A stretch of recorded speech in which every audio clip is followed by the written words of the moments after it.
Okay.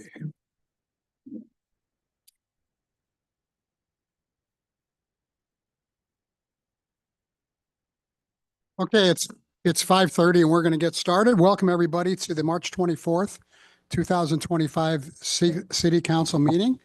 At this point, I'd like to ask our city clerk to please call the roll. Councilor Ring, Here. Councilor McLaughlin, Here. Councilor Runyon, Present. Councilor Randall, Present. Councilor Richardson, Present. Mayor Mays. Item 3 is the Pledge of Allegiance. Please rise and join me in the Pledge of Allegiance. I pledge allegiance to the flag of the United States of America and to the republic for which it stands, one nation under God, indivisible, with liberty and justice for all. Item 4 is approval of the agenda. We do have a small addition. You should have something on your desk there. We're adding a 9D, which is initiating a vacation proceeding for the Federal Street Plaza.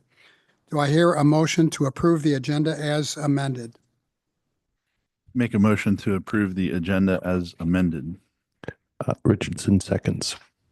It's been moved by Councilor Ring and seconded by Councilor Richardson to approve the agenda as amended. Is there any discussion? All those in favor, please say aye. Aye. Any opposed? Motion carries. Item 5A is a presentation by the Wasco County Emergency Services on perimeter mapping software. Please introduce yourselves.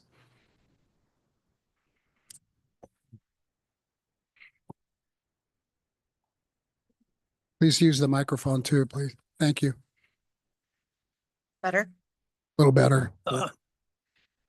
Good evening. Thank you for having us today. Stephanie Krell, Wasco County Public Information Officer. In the packet, you'll find a memo explaining that Wasco County has launched a new tool, Perimeter, which is a mapping platform used primarily for emergency information. The public can access Perimeter real-time updates by visiting perimetermap.com/Wasco County-OR. Use their location or address to access information. It's important during emergency. Rapidly. Perimeter will be used to post updates on evacuation orders, road closures, and resource locations like shelters or water bottle pickup stations. The map interface provides a visual representation of the emergency information situation and allows folks to understand the scope and impact of an event. Actually move to slide. This is an example from Larch Creek Fire, which was last fire season, July of 2024. And this would show how we would have used Perimeter this last fire season. And you can see the various evacuation levels in red, yellow, and green, and designated evacuation routes out of the green line, which directs them up to the river locations that were designated as shelters during the emergency. Also, first responders in the field are able to use Perimeter to draw evacuation zones and share real-time updates directly from the scene, which will reduce the time between an incident occurring and the public receiving information. Perimeter is also integrated into our existing citizen alert system, so we'll be able to upload a shape file directly to Perimeter and push out emergency information to citizens in that area almost simultaneously. Also, our partner agencies like City of the Dalles, fire districts have access to utilize the platform for their own internal training and operational needs. However, only Sheridan, our dispatchers, and myself have the ability to publish information on the public site. Slide 4, which shows me fire district county. We've already begun utilizing the platform with your team at the Public Works Department. And we're just here today to announce that we are happy to answer any questions if you have any. Anything to add? I'm sorry. Sheridan? No, like like Stephanie had mentioned, this is so the folks out there in the county will get instantaneous information of where these evacuation zones are gonna be. So once you get a citizen alert notification on your phone, we'll have a link to this map, and you can click on it, and you will see where you are at in relation to the evacuation. And as Stephanie has also mentioned, you see the public works is actually utilizing it for road closures and detours. And, it can also be utilized for public events like the Shea Fest and other things like that. Sounds like a great new tool. We were trying to eliminate the time it took from this map to get out to the public. So initially, you get a citizen notification saying, hey, you have a level 3 or level 2 evacuation. And then it takes like 30 minutes or maybe even more before you actually see the map. But this does away with that. It's almost instantaneous that you will actually see a map. Any questions for these two fine people? Come back and do a report afterwards when we have one of these evacuations and so forth. Yeah. Well, like I said, it sounds like a great tool. We appreciate you coming tonight and showing us all about it. And we're looking for, well, I can't say we're looking forward to using it, but you know, Maybe a great tool if we need to. if we need to, yes. Thank you very much.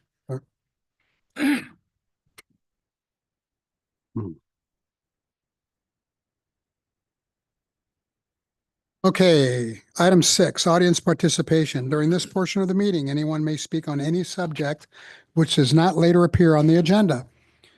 We will be allowing people to speak on the 3 items that are on the agenda.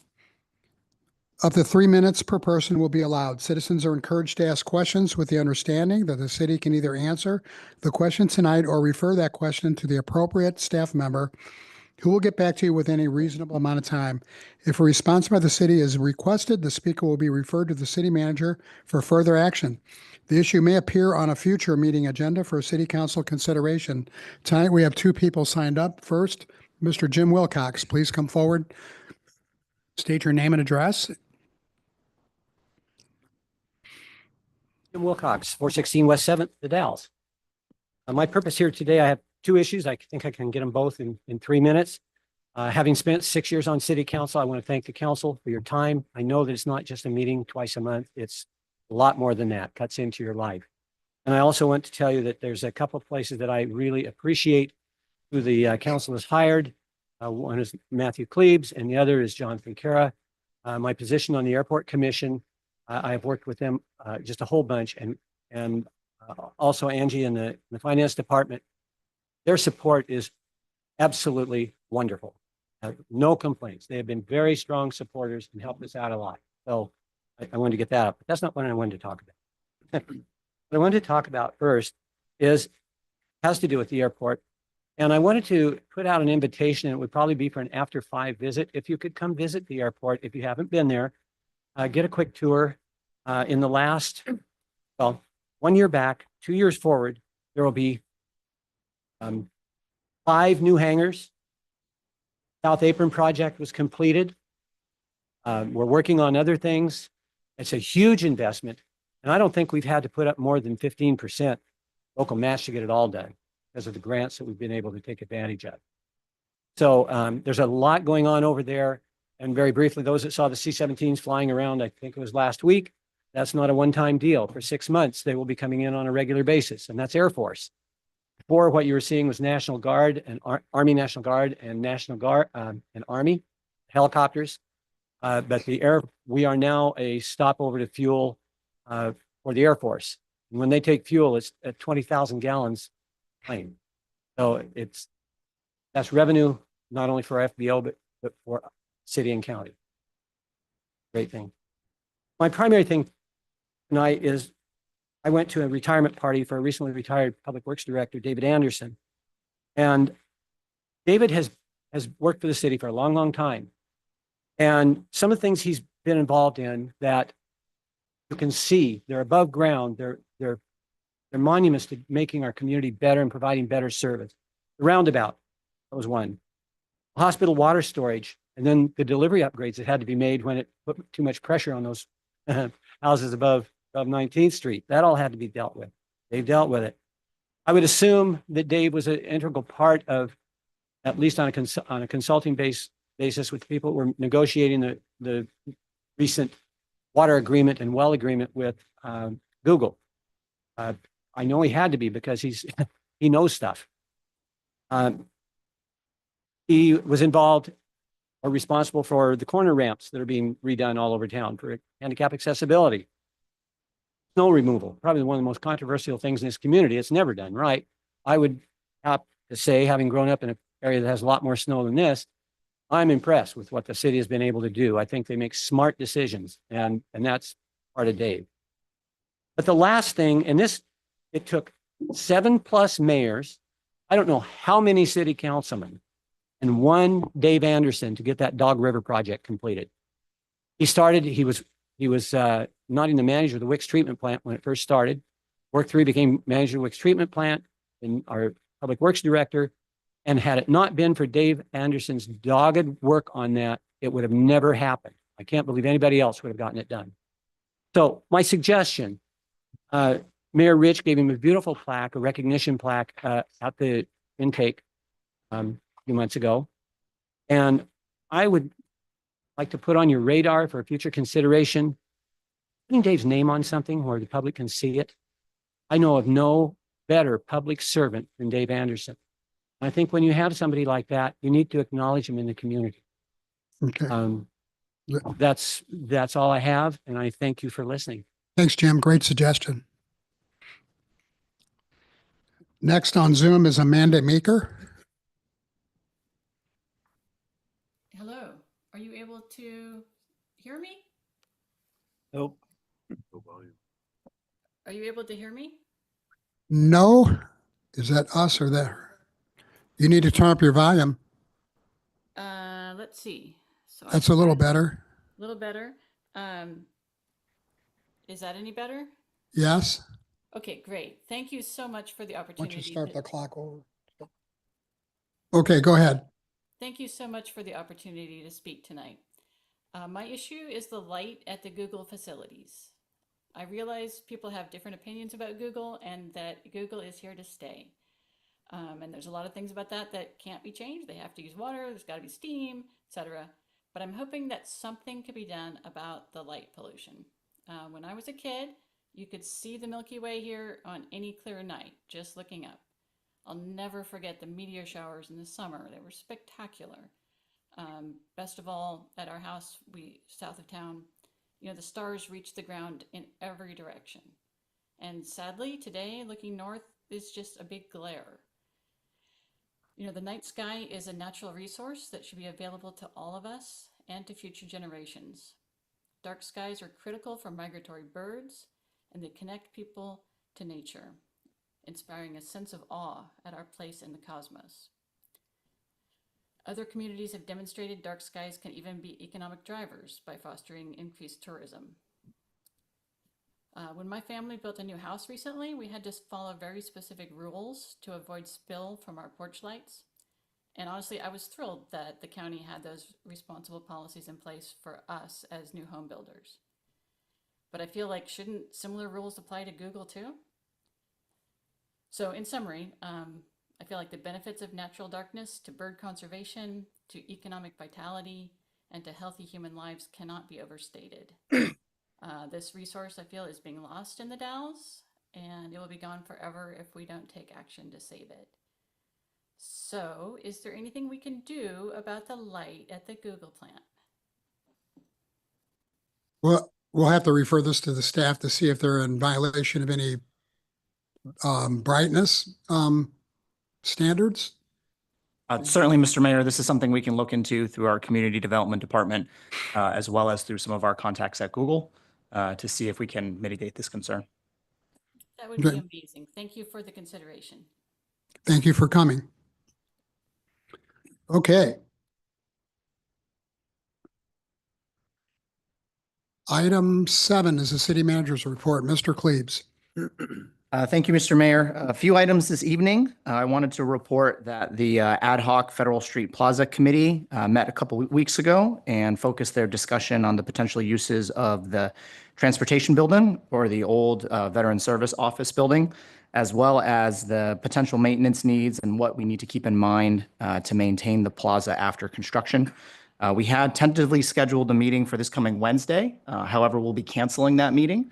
The next meeting will be April 9th, where our consultants will give us a final presentation on the final design concept for the plaza for the committee to consider recommending to the city council itself.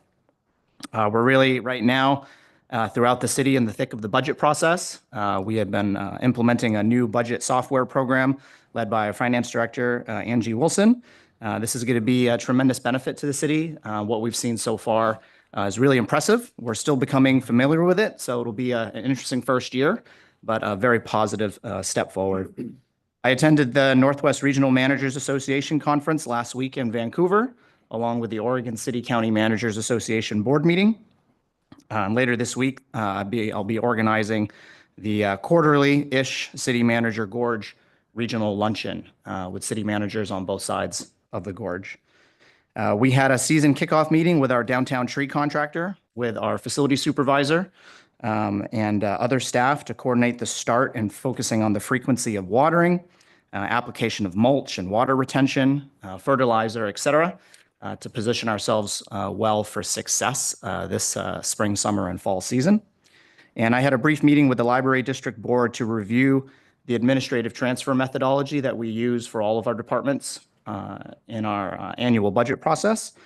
This was the focus of much of our conversation when we reviewed and updated the intergovernmental agreement we had. And so maintaining those lines of communication with the Library District Board are very important.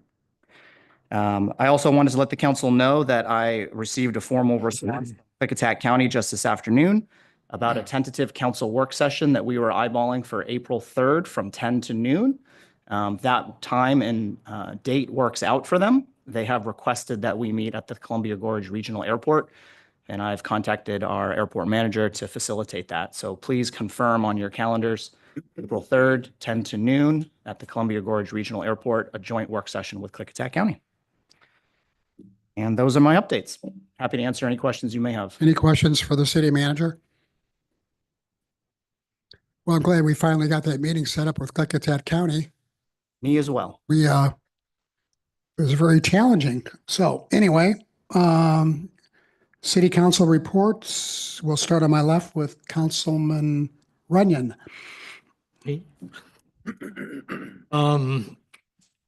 Several things, not necessarily directly to the city, but the Mid-Columbia Veterans Memorial Committee meeting was held here at City Hall this last week, of which I'm president. Also invited to Salem to see Phase 1 of the Vietnam War Memorial Completion celebratory event. The mayor and city manager went with me a month or so ago, but this was another event celebrating the beginning of Phase 2 on that memorial. The Wasco County Pioneer Association that I also serve on will be having their annual luncheon May 3rd at St. Mary's. It's a county-wide event, and there'll be advertising coming out about it, but it's really worthwhile. And then I just wanted to mention the passing of Wayne Lease. Some may remember him as the owner and operator of Lico Electric and his wife Laurel, but Wayne passed away. His funeral was this last Saturday, I believe. He was a big supporter of many community events while he was in business. That's all I got. Councilor Richardson. Thank you, Mr. Mayor. Briefly, attended a Federal Street Plaza meeting nigh on 2 weeks ago, as already described by our city manager. Had a meeting with our city attorney, had a few days of vacation, and for one, like Mr. Wilcox's suggestion, and would bat the ball back across the net and say, come up with a couple of ideas and send them our way. Councilor Randall. Yes, thank you. Just one item. Last week I met with yourself, Mr. Mayor, and Councilor Ring. We discussed and reviewed the performance evaluation process for the city manager, city attorney, and municipal judge. Councilor Ring. Thank you, Mr. Mayor. 18 March went to urban renewal meeting just this last week. We had a great presentation from the Sunshine Mill for a future proposal. That'll be interesting moving forward. I encourage you guys, anybody that hasn't looked at the packet from last week, to take a look. And then I too was at the performance evaluation meeting with Councilor Randall and the mayor as well. And then lastly, one of my other appointments was to liaison with sister cities, and we have reached an agreement to slightly adjust their meetings because they happen during the urban renewal meeting every third Tuesday. So we're going to meet the fourth Tuesday of every month. And I should have more to follow at the next city council meeting. Great. Counselor McLaughlin. Thank you, Mayor Mays. Well, I attended the webinar offered by Oregon Ethics Commission, completed my 2.5 hours, and I'm now certificated. KODL coffee break with the mayor last Tuesday. I had a meeting with Scott Baker last Friday to discuss various things. Airport Commission meeting last Friday morning at 7:30. And then I had a meeting after that with a resident from our area. That's it. Thank you. As far as my report goes, since the last council meeting, I had a nice meeting with Mr. Ed Thomas, president of the First Interstate Bank. I also attended the Dalles Art Commission board meeting on March 13th and solicited some interest in serving on our beautification and tree committee. And speaking of that, on Saturday, March 29th, this coming Saturday, I'll be hosting my first, since the COVID-19 issues that happened 4 or 5 years ago, I'll be hosting my first Saturday with the mayor this coming this coming Saturday, March 29th. I'll be introducing Councilor Ben Ring, our newest city council person, and also highlighting the Beautification Tree Committee, who will be giving a presentation on their achievements and goals for next year. As far as the aforementioned, I also, in addition to what else was been mentioned, I attended an open house at the Dalles Inn. They're pouring a lot of money into their new hotel in the downtown area, and it looks very promising for a great upgrade for our downtown and for the hotel.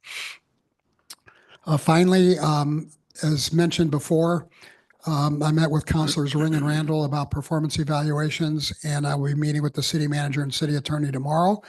And what I'd like to do tonight is schedule an executive session to discuss that subject with the city council. So I'd like you all to get out your calendars and look at the week of April 21st.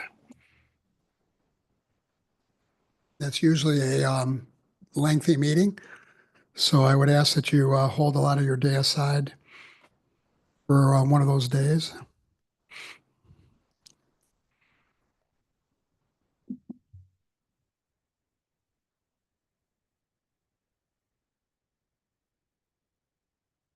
How's April 21st, Monday?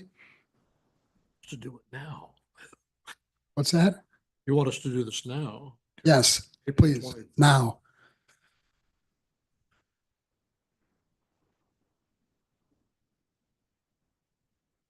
First is okay with me so far. Also the 25th. Mhm.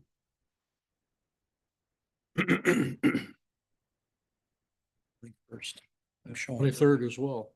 What? 21st, okay? Well, so far. Okay. Let's schedule it April 21st. How's 10 o'clock? Okay, great. Thank you very What is much. the title of this meeting?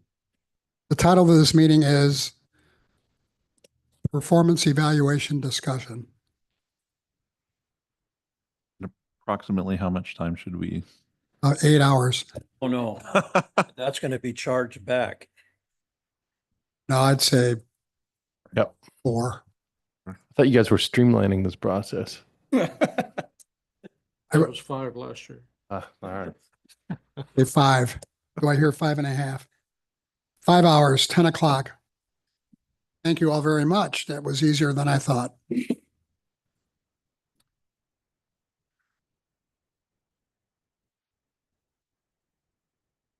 Okay. Item. Yeah.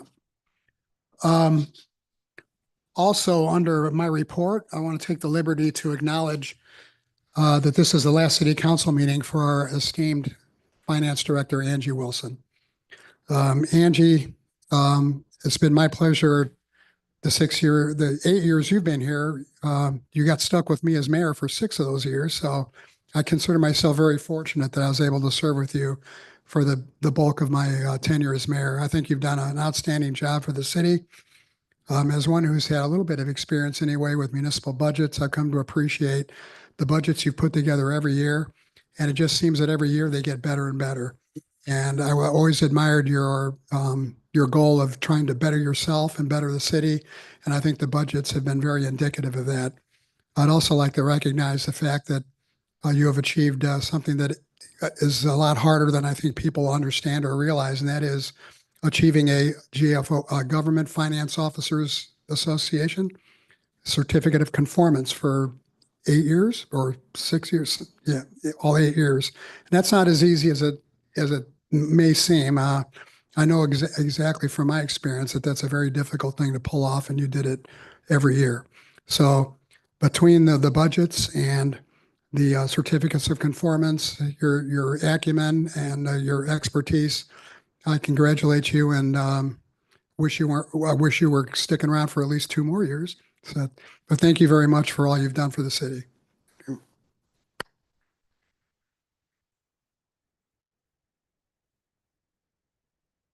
Get a picture? We get a picture of. Want to get your picture taken with the mayor? With some flowers?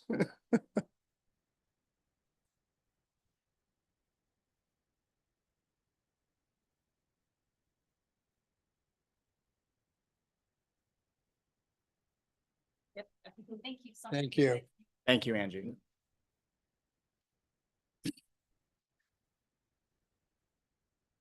Must be known, we had a crying fest in her office just about a week ago.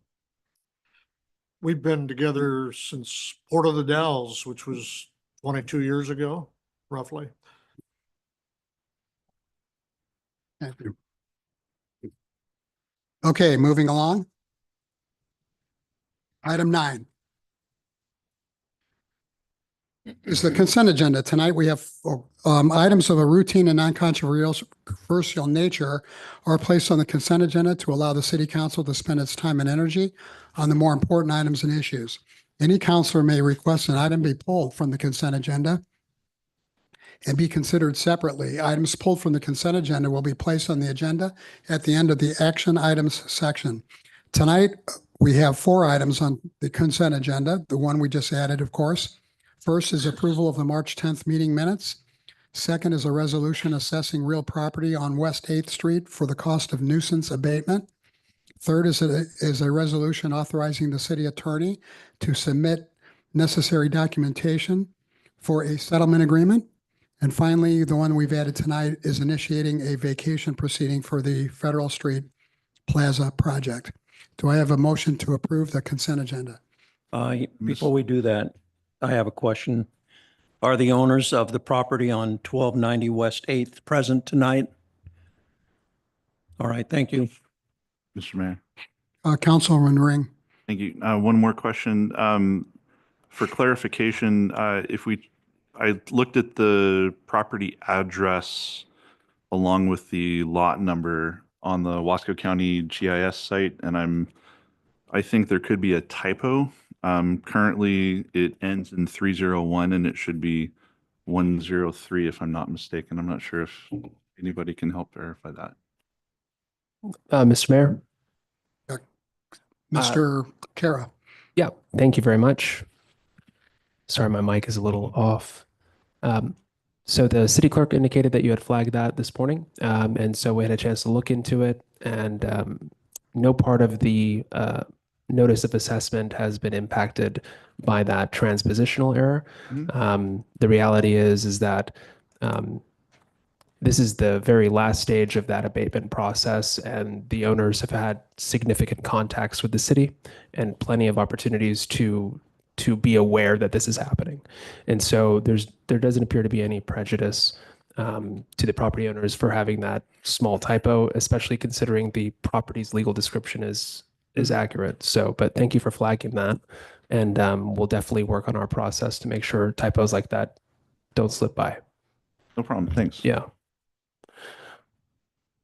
There's also a typo, just while we're talking about typos, Mr. Mayor.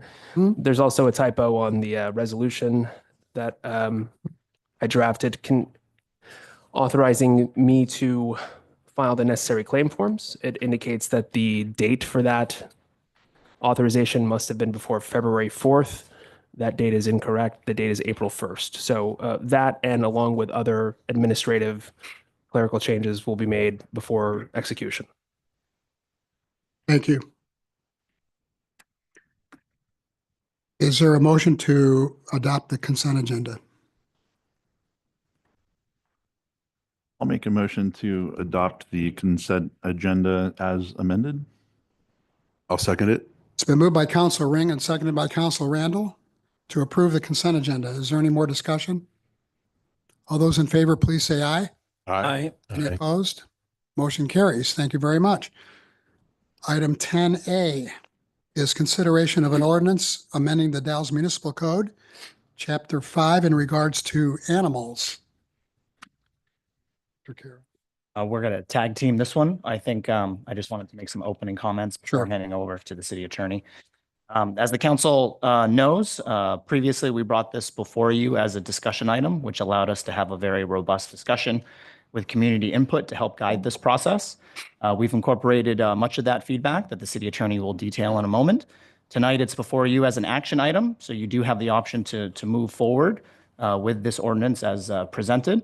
It's also an opportunity to continue that discussion and have some additional input from the community.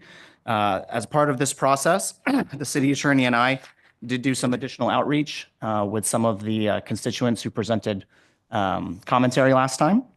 And we've received positive feedback on the changes that we've made and incorporated into this. So I just want to thank the council and the community for going through this process, this two-step, if you will, between discussion and then action. I think really works out well and allows us to have these conversations. And with that introduction, I'd like to turn it over to the city attorney to go through the substantive changes. Thank you. So when we talked about this at our discussion item on February 24th, there was a list of 10 substantive items that staff was hoping for some direction on from council, and the council was very, very graciously gave us that direction. And so tonight, this staff report goes over what was previously presented and what the changes were consistent with council's direction. And I think it's easy if we just go down the list. Otherwise, the ordinance is nearly identical, absent these changes. So the first change was consistent with the municipal judge's recommendation and consistent with the council's direction to reduce the amount of time that intermittent episodes of animals noise making would be allowed in any 30-minute period, reducing it from 15 minutes down to 10 minutes. And again, this is for the definition of what we call a continuous annoyance, which occurs when the animal's noises are heard beyond the property line of the owner's property and lasts for 10 uninterrupted minutes, or intermittently now for 10 minutes in any 30-minute period. The second change was removing pot-bellied pigs and adding rabbits to the definition of household pets. Remember that household pets, as we describe them here, are animals that do not require a permit under this code. Household pets would now exclusively mean domesticated dogs, cats, hamsters, guinea pigs, ferrets, parrots, parakeets, rabbits, or other similarly sized animals determined by the police chief to be traditionally kept in cities as a household pet and readily available and lawful for purchase from a reputable pet store. Change number 3, and feel free, any counselor or the mayor can jump in at any time if you want to dive into any one of these. The third change was removing chickens, ducks, rabbits, and other similarly sized fur-bearing animals from what we considered in the previous ordinance to be called livestock. We also included a definition for poultry, which is a subset of livestock, and we define what poultry was or what poultry is. Poultry now exclusively means domesticated chickens, ducks, geese, and quail. Livestock now includes poultry and now means domesticated goats, sheep, alpacas, llamas, members of the family Equidae, and poultry, and other domesticated animals determined by the chief of police as appropriate to allow in the city's corporate limits without harming animal or public health, safety, or welfare. Members of the family Equidae is the biological family of horses, mules, burros, things of that nature. The fourth council-directed change relates to sort of some housekeeping on the rest of those changes by removing goats, horses, and sheep from what we previously considered to be prohibited animals. But we also added ostriches and swine, which includes pot-bellied pigs.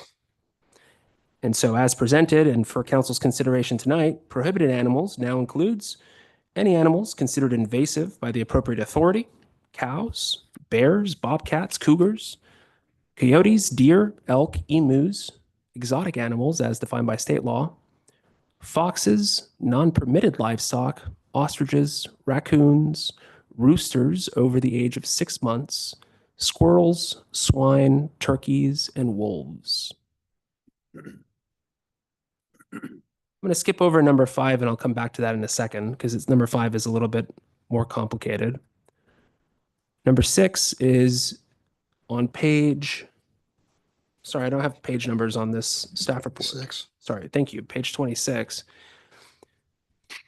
Number 6 is under public nuisances. We changed the number of times that are required to show that an animal has escaped on-premises confinement in any 12-month period, consistent with council direction, from 4 to 3 times. Other changes that council didn't direct but were worth mentioning here as materially different than the last time council saw this are listed on the bottom of that page. The first one is adding a definition for adult to mean over 6 months for livestock other than poultry, or over 1 year for poultry. And the second of those changes is expanding the nonconformity section to address situations where there's some other nonconformity other than having a prohibited animal. And so I give an example here. Basically what I expanded since the last time council saw this is just a benefit to the public, to current animal permit holders whose, so the example being, this added provision allows a current animal permit holder who keeps 30 chickens, but whose lot size after this ordinance is adopted would only allow 12 chickens, to keep their 30 chickens unless they start to increase the number of their chickens. So they can't keep 31 chickens, but they can keep their 30 chickens. And so again, that's just a benefit for current animal permit holders. Okay, and finally, on, I guess this is page 25, the changes to the previously proposed livestock permits. And so, consistent with council's discussion and direction, this new ordinance revamps this particular provision. And we have 2 different tables effectively. We changed the requirement, firstly, to renew a livestock permit from as it was proposed, which was annually, to now run on a 3-year renewal period. We removed the requirement that livestock must be kept not less than 10 feet from any property line that borders a neighboring property. And we changed the numbers of allowed livestock per lot as follows. For all livestock other than poultry, which again, the previous iteration of this ordinance didn't have any distinction between livestock other than poultry and poultry.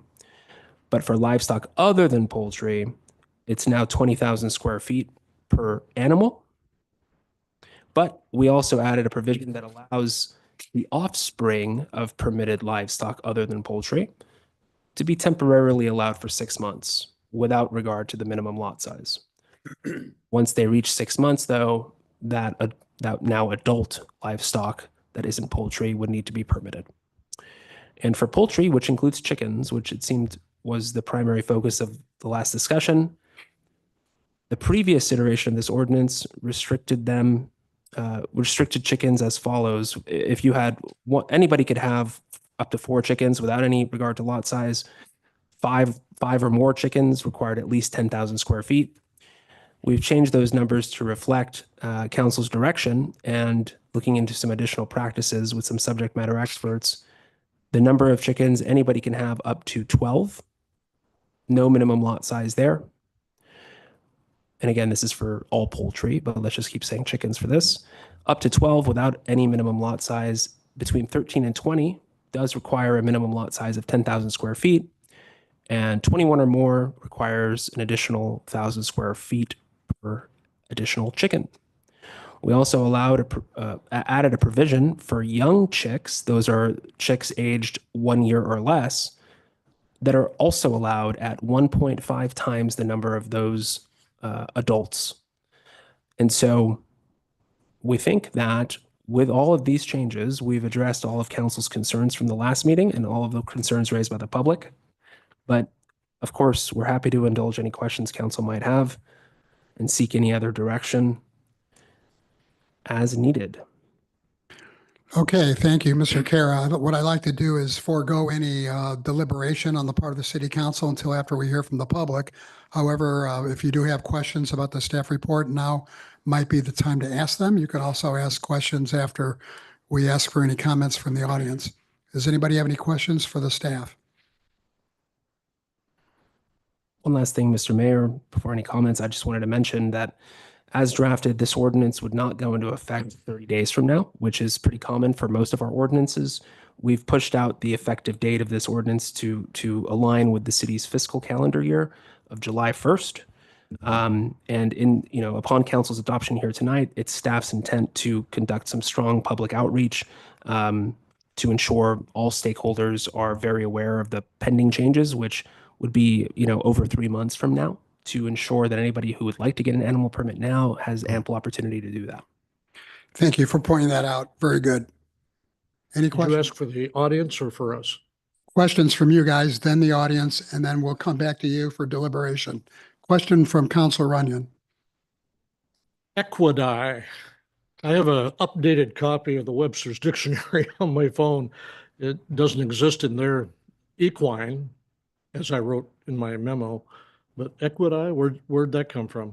Yeah, so I think it's equidae. It's Latin, so Day. nobody really knows how to pronounce it. Equidae is the taxonomical family that horses and mules and donkeys belong to. And it's not surprising that it wouldn't be in a dictionary, but you would definitely have an easy time finding it in any scientific literature. So that's how animals are, they're organized into kingdoms and families and genus and species. Equine, of, relating to, or resembling a horse or the horse family. Sure. And that's a word that most citizens would know. I don't know that we have to reach for scientific words, but I'll leave that up to you guys, I guess. But I'm not in favor of it. It's an easy enough change. I think substantively it's identical, but we can change that if that's what council would like. That's the actual Webster's definition of equine, is of or relating to the horse family. Sure. I have one other thing.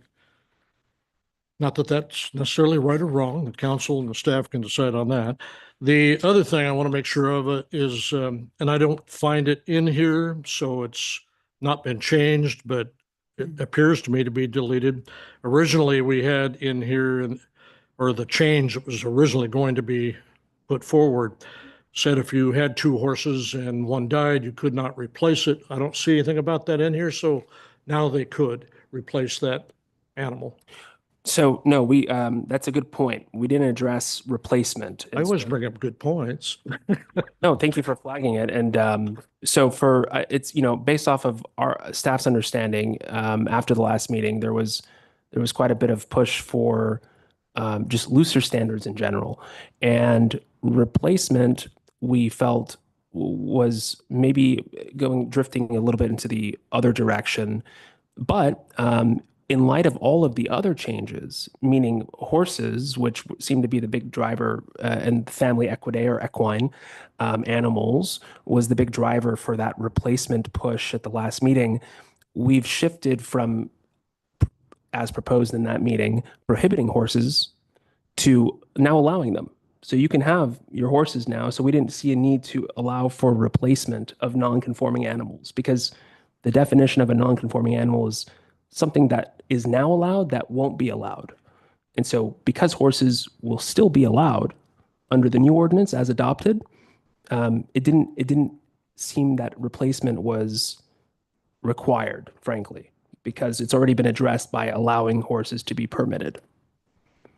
So I can replace my horse. if You necessary. can Thank you. absolutely replace your horse. That's what I wanted. Thank you. That as long as you meet the minimum lot size. Right. Which you would if you had a horse. Right. Great. Thank you. But yeah. Yeah. Other, Counselor Richardson, did you have a question? Thought you want me to come back to you?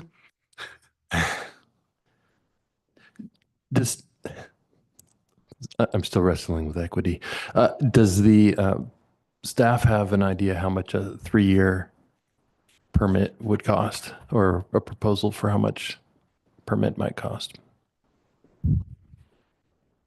I will defer to the city manager. I have no idea. I mean, I think we referenced that in the prior discussion, and I don't think we changed that. I missed it. I think the prior discussion, 20, I think it's currently $25. and I don't think there was any proposed change. Certainly not. And a change wouldn't come in the form of this ordinance. The fee itself would be handled through council's adjustment of the fee schedule separately.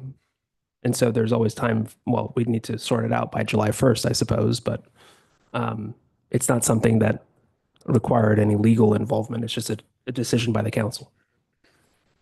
We would much prefer to handle fee adjustments through the fee schedule than through an ordinance. Correct, but it'd be useful for me to know, and I didn't see it in there. I'm happy to find it later, but do you think it's on the order of $25? I believe so, and I All can right. confirm that for you. Yeah, I don't see it. It's not going to be mentioned in the ordinance because, again, it's administrative, but yeah. Mr. Mayor, one other question related to that topic. The other question we brought up in discussion, using my horse analogy again, is that per animal or per address? So the way that it was structured, and I believe is still currently structured, it's per species. So if you have 7 chickens, you don't need a 7 times the fee. You would just pay 1 fee because you're asking the city for its permission to have chickens. That's about it. So it would be per species. Yeah. Thank you. Any other questions for the staff? Mr. Mayor. Counselor Ring. Thank you. I don't know if this is the correct place to address this, but something that I didn't notice when I was reading through this, there's a section in the ordinance itself that speaks about revocation, basically pulling somebody's permit or whatnot if there's a danger to, personal property other than the property owners, as well as personal injury to, somebody walking by, for example, or something. Is this also the correct place to talk about, or in the revocation to put something in for animal cruelty? In other words, the living conditions for the animal are not satisfactory to, I don't know what statute, but. Yeah, so that's a good point. We can touch on that. I think what you're referring to is on page 7 of the ordinance. I don't think that's very helpful for this. That would be section 5. Section 516.020 C 5. Page 7 of 12, number 5, is that it?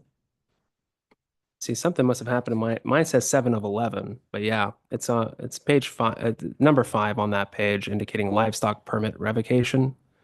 And so this is, again, let me just draw a distinction between a livestock permit and a. Excuse me a second. I want to make sure everybody is on the right page and the right section before. Yeah. Could you go through the section is 5.16.020, right? Yep. And then Subsection C. C, Yep. Livestock permits, and then number 5. stock permits.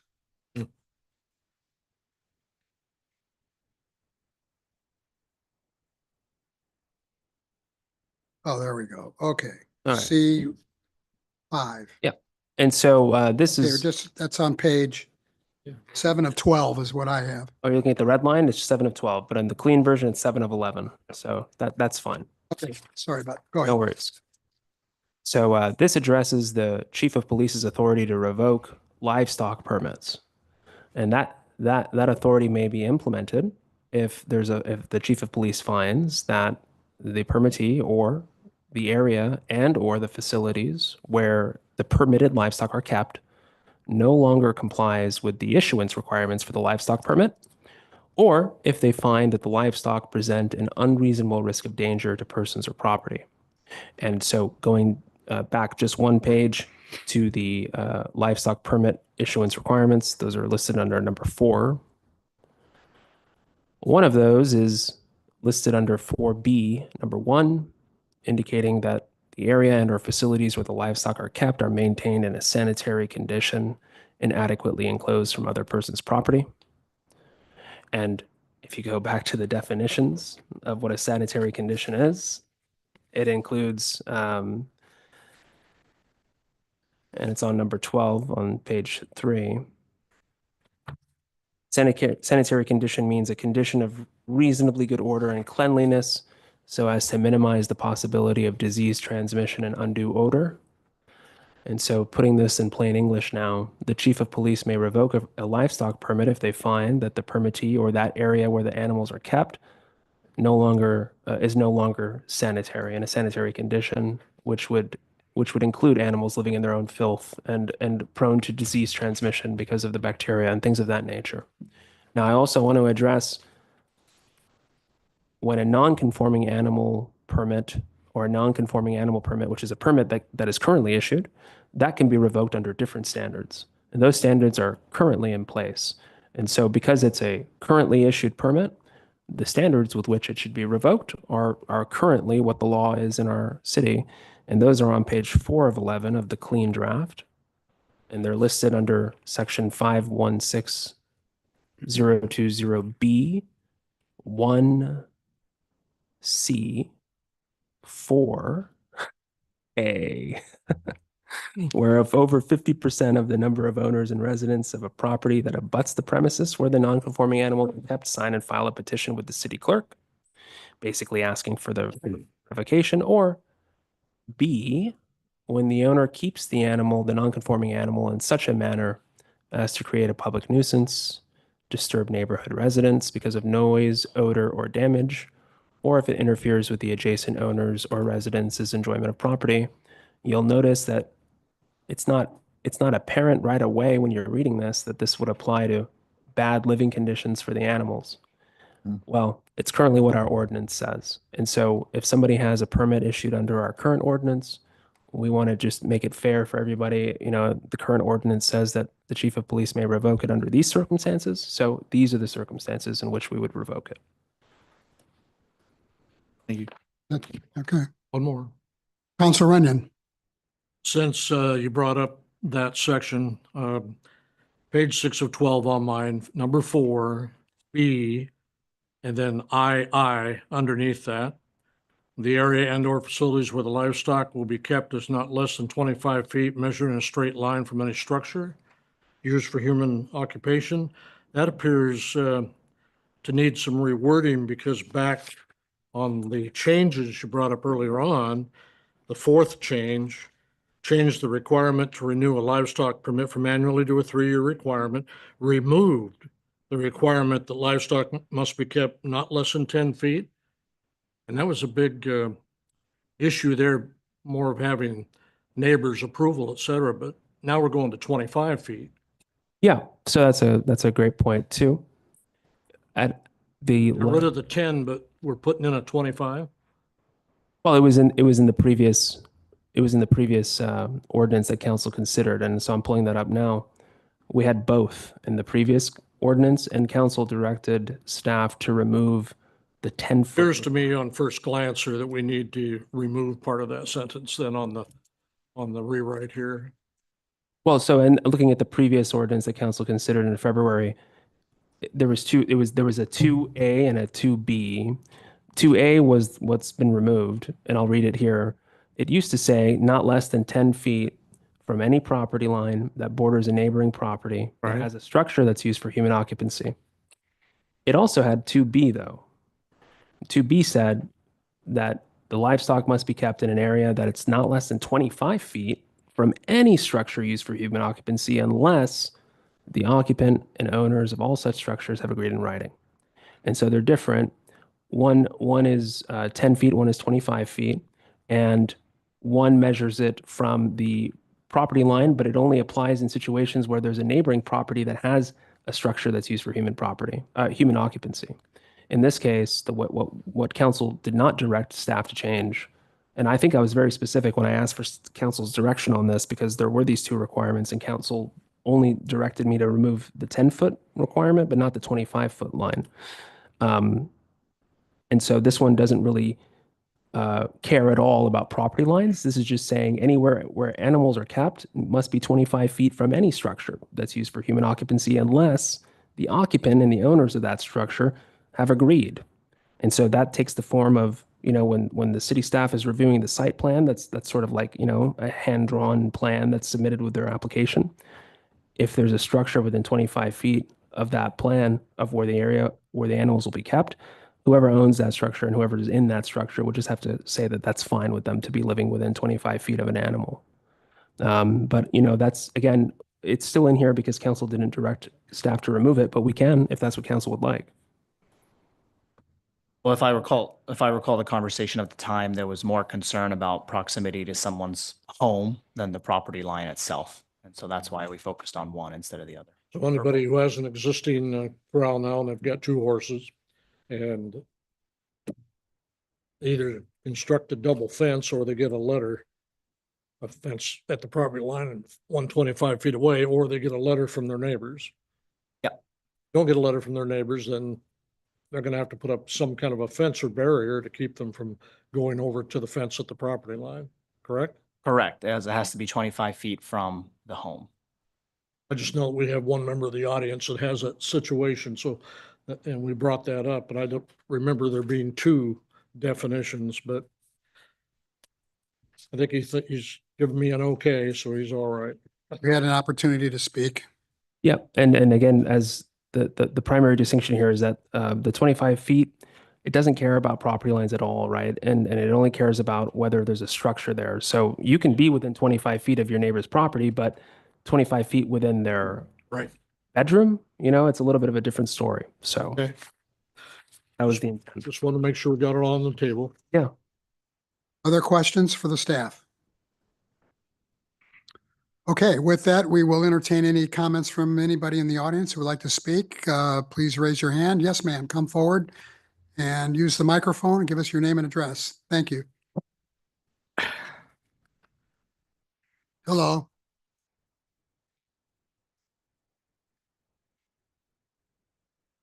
I'm a slow learner. I'm Debbie Ritzelderfer. I live at 924 East 19th. Could you speak into the microphone, please? You can pull that up. There you go. And I don't have a goat or a chicken in this fight. But my neighbors have 3 goats. They have a 1-acre lot, which I think that's 20,000 square feet. So they have 3 goats and chickens. Will they have to get 2 permits? And will they now be forced to only have 1 goat on a 20,000 acre lot? I can jump in, Mr. Mayor. Could you clarify the lot size again? It's a 1-acre lot. Okay, that's 43,000 square feet. Okay, well, I'm not good at math, I guess. My lot, I thought was 200 by 100. That's 20,000 square feet. So, Yeah. okay. So if, we'll just hypothetically, because I don't know where you live or who your neighbors are, but 1 acre, as the mayor mentioned, is about 43,000 square feet. She couldn't have her 3 goats. Nope, that's not what I said. It's just 43,000 square feet. But It depends entirely on whether your neighbor has an animal permit now. And so if they have an animal permit now, or really if they get one anytime, like assuming this passes, anytime between now and July 1st, they would be considered, if they weren't allowed, they would be considered non-conforming, and they would be allowed, subject to some other rules in here. But we're not going to be trying to put people in a position to go sacrifice their goat just because they don't, they have too many goats for their property. But you can't go get 3 goats in August. But if you have 3 goats now, it's okay, subject to some additional restrictions. Last time I was here, I had a little bit of a problem with the chickens being on the same chart as a horse or Yep. a goat. So you rectified that to a certain extent, but I still think her 3 goats they've been there for years and they're just fine. And Sure. I don't, So my recommendation for your neighbor would be to get an animal permit if they don't already have one. okay. And so before this all started, we've been looking at miniature Highland, Scotland calves to buy for weed abatement. Cows are in the prohibited list. And I want to call a little bovine excrement. If we're going to use the Latin term for horses, when we say cows, most people know that's a female bovine adult animal. So on the one hand, you want to use the Latin word. On the other hand, you're going to lump all bovines in with cows. Let's be consistent. Sure.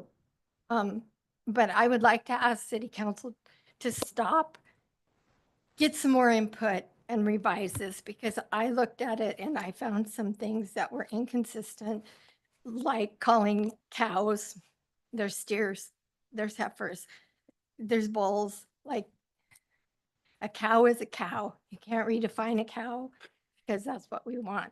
But I would like the City Council to put this on hold and revisit it in a month. And I also found it a little bit interesting that the costs, there's no cost. Basically, it's saying where the budget implication says it's a minor revenue. But if you're talking about site reviews and sending city police officers out to do site reviews, there is a budget implication. And I want to know what this is going to cost the taxpayers. Because there is you're going to have to upgrade the software, because obviously Excel spreadsheet is obsolete. There's staffing and there are budget implications. And I think it's fair that the taxpayers know accurately what those are. So that's all. And I want to say, I don't know how you guys do it. I bet tonight's city council meeting, you had a ream of paper to read through, and it's legal. I just have this little bit. I got overwhelmed and I didn't deal with it until 20 minutes before your meeting tonight because it overwhelmed me. I just admire all of you for all that you do for our city without a whole lot of pay or thanks for doing it. Thank you very much. I would recommend too, ma'am, that if you said you saw some inconsistencies and you mentioned the cow thing, you might want to put those in writing and submit them to the staff and we'll look at those. Okay. Thank you. Does anybody have any comments on her comments?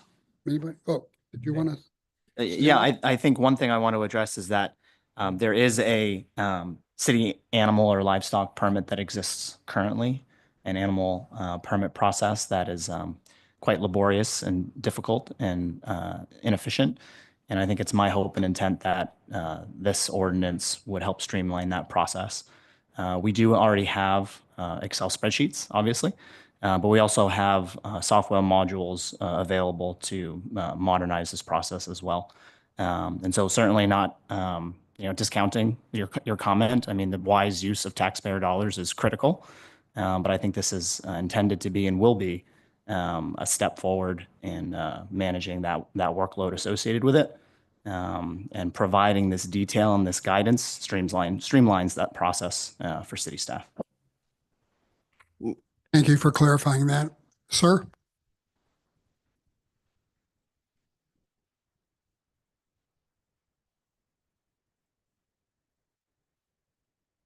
Hello, I'm Jesse Trosper. I live on 1112 Blakely Drive. My thing is my wife and I, we're in the process of trying to build an urban homestead. So we're trying to produce what we can from home.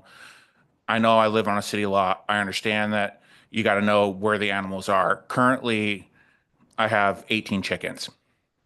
I mean, I'm on a standard lot. I know I already have the permit, so I understand that I'm already regulated in. But what I don't get is, as far as I understand, when it comes to the smaller animals, the worst case scenario would be property damage. And I still believe that the current process with if 50% of your neighbors complain, then your permit can be revoked, which then, in my opinion, dictates that it allows that there would be a natural limit of how many chickens you can have on your city lot and how well you can maintain them. You can't have 3,000 chickens on a city lot without your neighbors complaining. I mean, but you could have, in my case, currently 18 chickens. I'm looking at doing some, quite a few meat birds, which are going to be there for 6 to 8 weeks. And like I said, I just believe that the way the law is especially for the smaller animals like the poultry and the ducks, by just keeping it just as it's written now if you have too many complaints about your animals, then your permit can be revoked. It's perfectly fine. I'm also perfectly fine if you even wanted it for the smaller animals to increase the frequency of how often we have to file for this permit to yearly, if that would help the councils ease their mind. So that way, because I understand that you got to keep track of who's got what, and so that way, if for potential my chickens were to get out, they kind of have an idea of whose chickens they are that's running around in my particular area.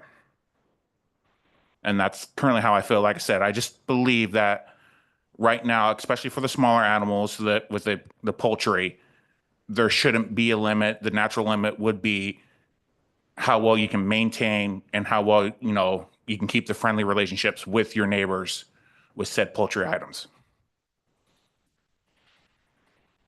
Staff have any comments? I like it.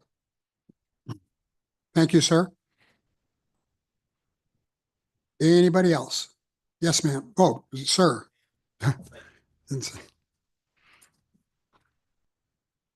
Chuck Covert, 3819 Columbia View Drive. I wanted to thank all of you for taking the time to go through this review that you've done. It turned out to be a lot more extensive than I thought it would be. But in answer to Mr. Councilor Runyon's concern about the 10-foot, when they were talking about the property being 10 foot back from the property line, that did create the need to have 2 fences, but you eliminated that. So that's not an issue. And as far as 25 foot from a residential facility, I think that's certainly makes sense. So I have no problem with that. And the way that I see everything right now, it looks great. And I really appreciate you taking the time and to make the effort to straighten this out and make it work for all the citizens of the Dalles. So with that, thank you very much. Thank you. Appreciate your comments from 2 weeks ago. Anybody else? Last call? Okay. City Council, it's time to deliberate. What do you want to do?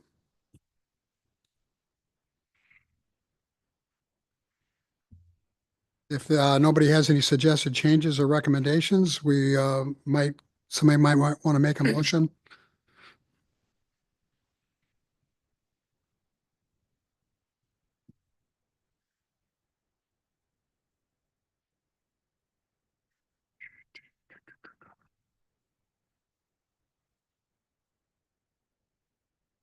Does anybody on the city council have any changes or recommendations they'd like to make on this proposal?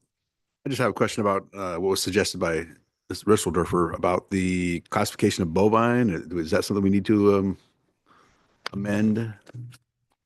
So currently, to address that, Councilor Randall, the proposed draft ordinance considers cows as prohibited animals within the city's corporate limits. And it's, I understand the term calf to just mean a young cow. And so I'm not so sure that, I mean, we can call it bovine. Are there other types of bovine that are not cows? That was my question. I'm not sure if she wants to come back up and maybe. Well, I mean, You mentioned a Highlander cattle. Is that so it's a small cow basically, but still a cow. I don't understand the process where horses became allowed, but now we're prohibiting cows. So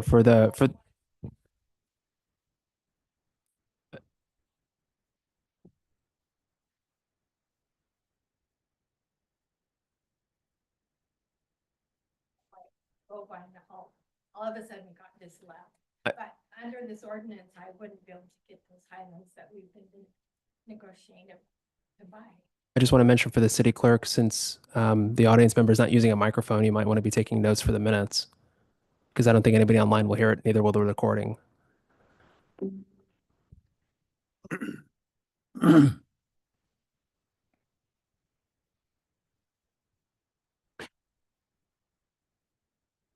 I'm Debbie Richelderfer again, and I would like you guys to put a pause on this and think about the cow thing. If there's a reason someone shouldn't have one steer on their property, give me the reason, and I'm okay with that.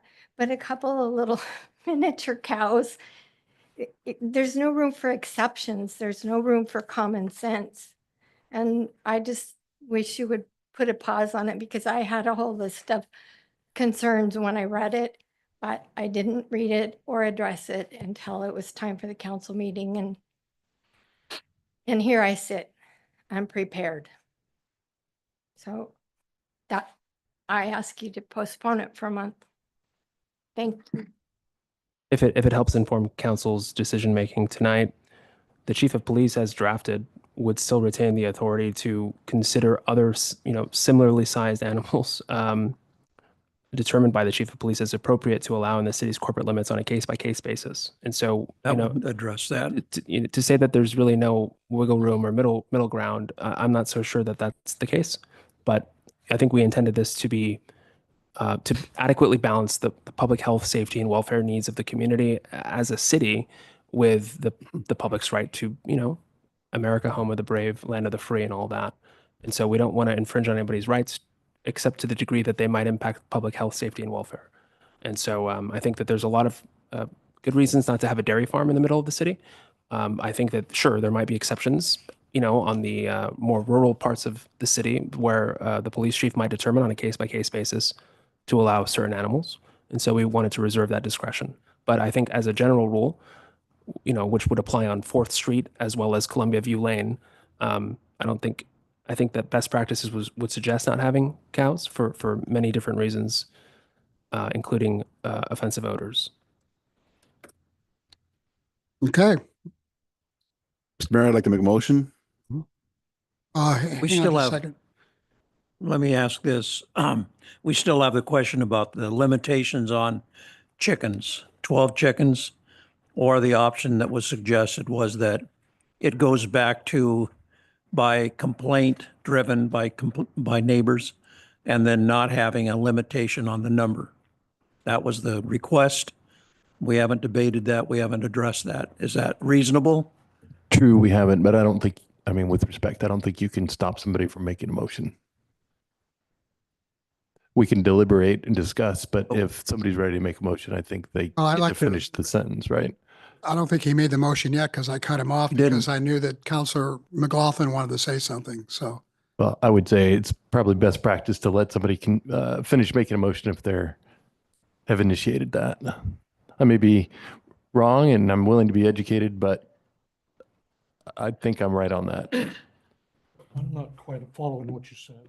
I think if somebody starts to make a motion, they get to finish making the We don't have a motion. motion. He was asking. No, we had the start of a motion and had some. Who was I going need to to make a motion because I thought the discussion was over, but if there's. I'll leave it up to Counselor Randall. Counselor, do you want to continue with your Let's motion? continue the discussion and Okay. finish the discussion. Because we hadn't finished the. We hadn't heard from every counselor. No, Okay, Counselor McLaughlin, is there I was anything? just questioning the limitation on the 12 chicken limit and whether or not that should be reevaluated, or what is the wish of the council? Is that limitation reasonable? I don't know. Just, I'm throwing it out. I'd like this to be debated, and Correct me if I'm wrong, we don't have a limit to 12 chickens, right? we do.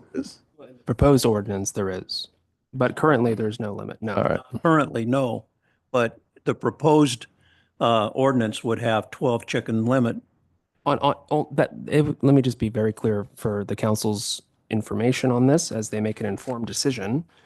It's up to 12 chickens on any lot. Right. And if you want 13 chickens or more, you just have to have 10,000 square feet. Correct.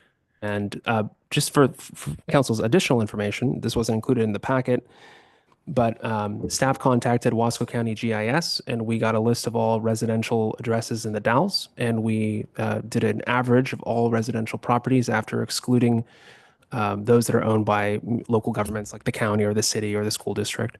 And if you take the average lot size of a residential lot in the city of the Dalles, it's about 13,000 square feet. I would also add to this context, you know, on a hypothetical 10,000 square foot lot, you can have up to 20 you go. adult chickens, have an additional 30 chicks or young chickens under the age of year one. That's that provision under the staff report under section 2 that allows 1.5 times the number of permitted adult poultry. So if you had 20 adults and 30 chicks, that's 50 animals. Yeah. Well, that addresses your concern then, Mr. Trosper. Yeah, go ahead.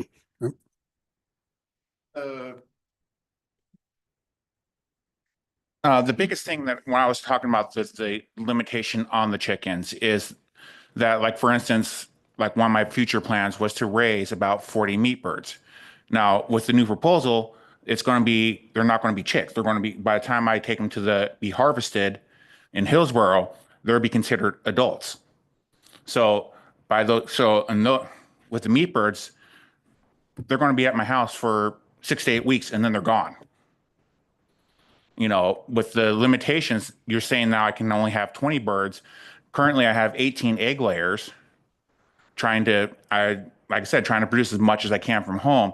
And with the meat birds, 6 to 8 weeks for the Cornish crosses. And if I go with a heritage breed, 8 to 10, and then they're gone for the year.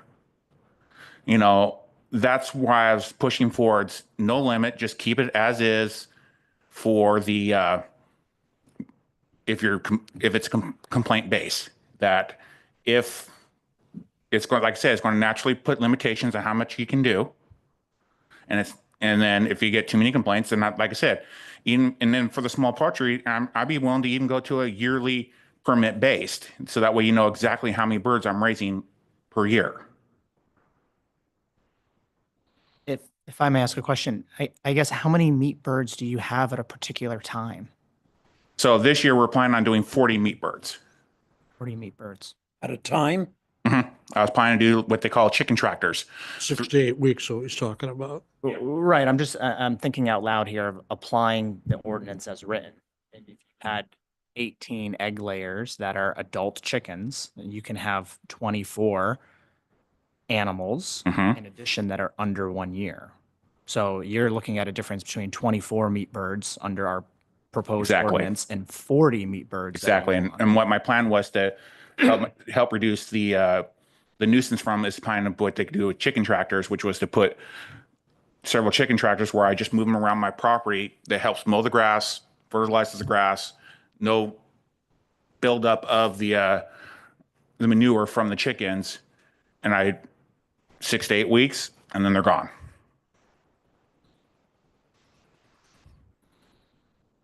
This seems to go beyond just a hobby and more into a commercial production. Last year, I went through 30 meat birds in 1 year, personally eating them.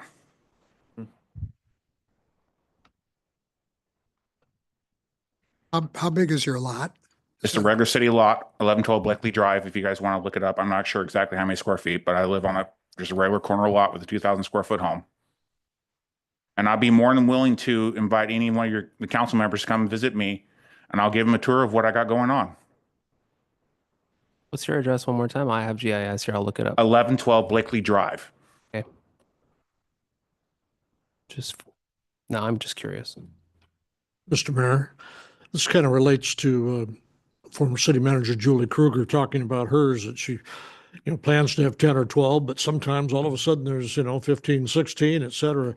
It's a harder animal to control as far as numbers go. And I agree with what Councilor McLaughlin was talking about. Just under the nuisance rules, if the property's not well kept and there are complaints from neighbors, that's probably enough when you're talking about chickens, But I was looking at just the number limitation, but I didn't add the size of the square lot, which adds more flexibility. So, yeah. So according to Wasco County GIS, I hadn't acknowledged that. So you're true. And so it gives you some variance. It gives a little bit, but not taking away. I don't know. I'll just mention, I think, the intent of adding the provision that would allow 1.5 times the number of permitted adults on a lot for the number of young on a lot, which again for poultry is less than a year old. Okay. I think that was intended to cover that fluctuation that Councilor Runyon just mentioned that was brought up at our last meeting by the former city manager.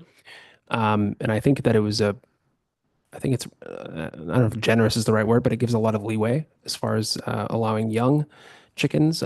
But according to Wasco County GIS, for your knowledge, 1112 Blakely is 0.14 acres, which is 6,100 square feet.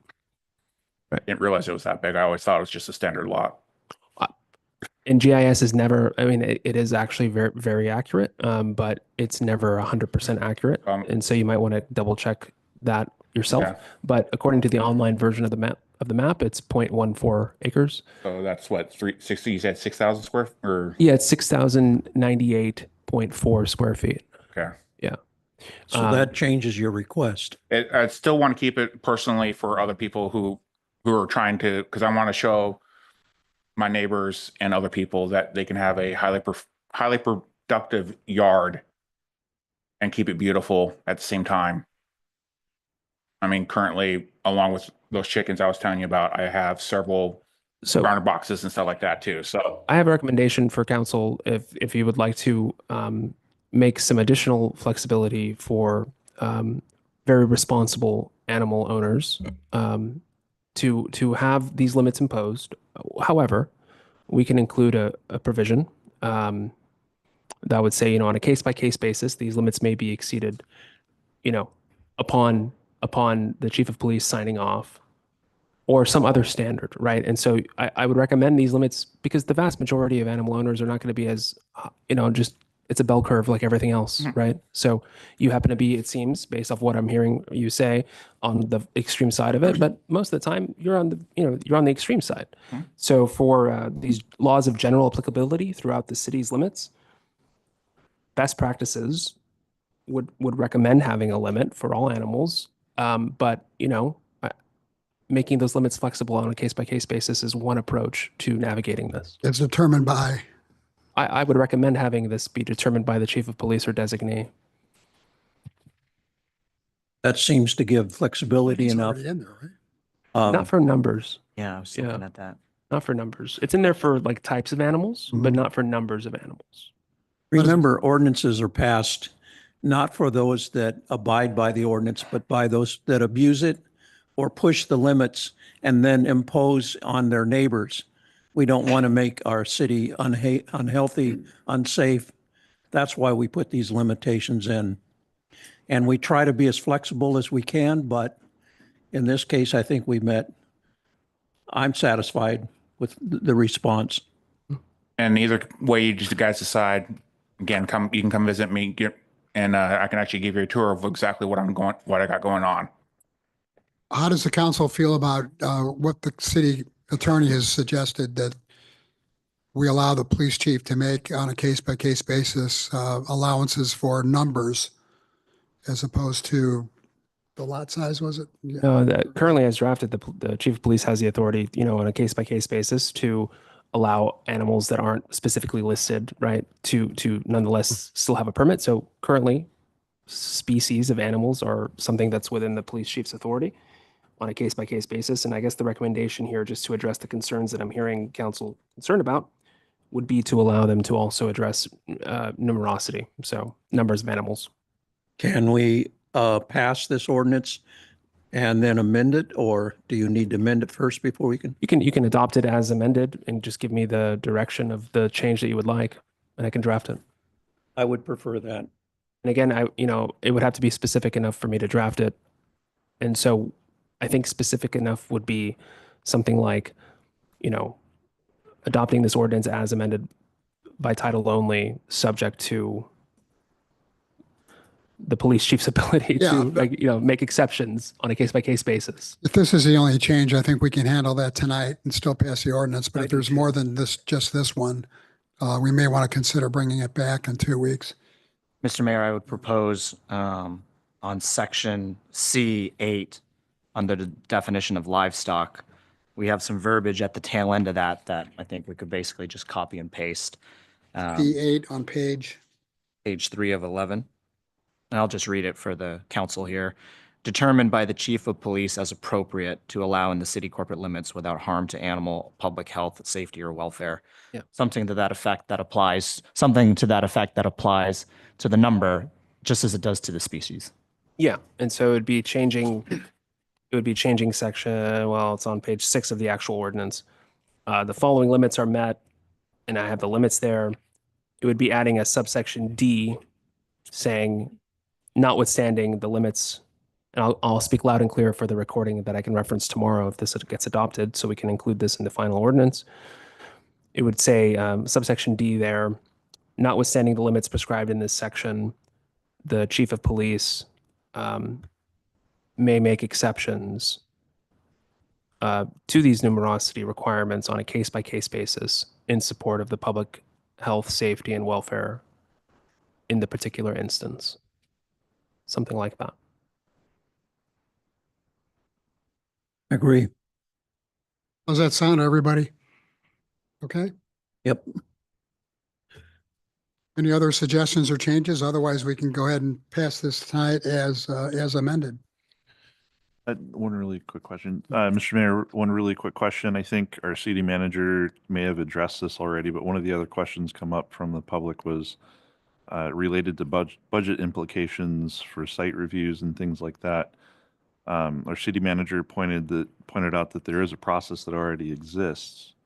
So it, in theory, would already be covered under the current budget limitations, like animal control or somebody going and looking at a physical property. Yeah, and that was one of several reasons this topic came up in addition to the council goal setting session that we had. The process that we have places a lot of the workload on the city clerk, and it's a very unclear process that's difficult to apply. And so we do have a rather dated Excel spreadsheet with a variety of permit holders and outdated information. And again, that's something that we need to be more diligent on and follow through, similar to the discussion we'll have in the near future around dog licenses. And so that's a little preview of what may be coming down the pipeline. And so, yes, it's my hope that this clarity and the work that this council and the community have been putting into this process will keep that burden level. Yeah, and I think for conciseness, I think I would expect a budget implication would be fairly minimal because we would send somebody out already if there was a request. If there was a complaint filed. If there was a complaint filed, there Certainly. would be somebody going out and looking into it. I expect that there will be a spike in the workload, but I would expect that to level out and to become more consistent. Thanks. It's all a matter of priorities. The people that we're sending out there are getting paid unless they're working overtime to take care of the complaint. Council McLaughlin? No question, but a comment. Isn't this the way government should work? When we're trying to make improvements to our community, what we do is we propose, we listen, we come back and respond, and we try to find middle ground. I just wanted to say this is a good process that we just went through tonight, and we do have contentious ordinances in the future that we're going to have to look at. Remember, these ordinances will last 10, maybe 15 years from now before we reevaluate. So we have a responsibility to look at it and do it right. I've rest my case.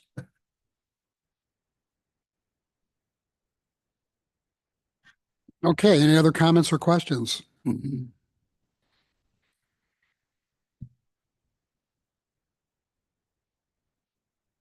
Um,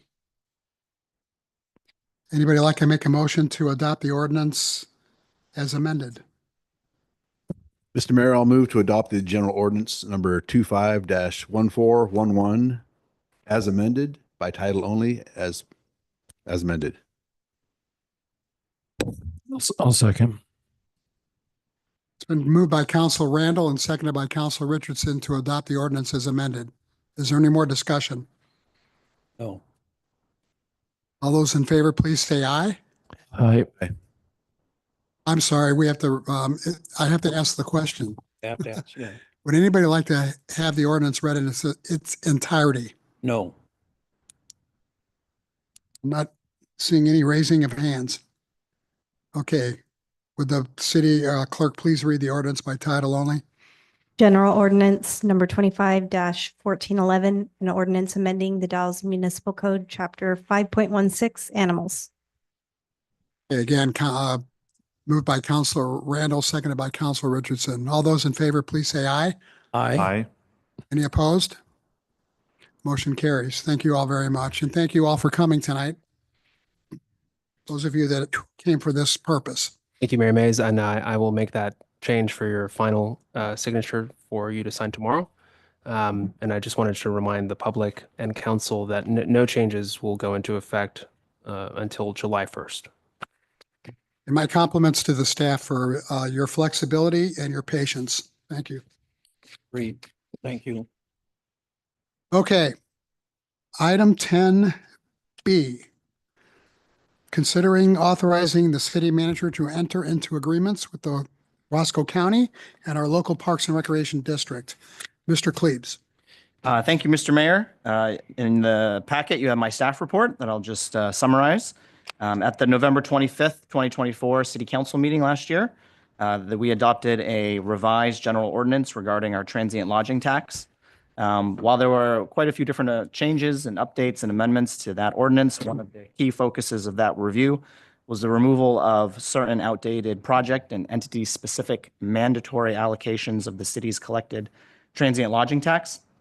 This was intended to maximize the flexibility that we have for our transient lodging tax to the maximum extent possible, better align it with our standard budget practices and policies, and ensure compliance with Oregon law on the use of TLT revenues.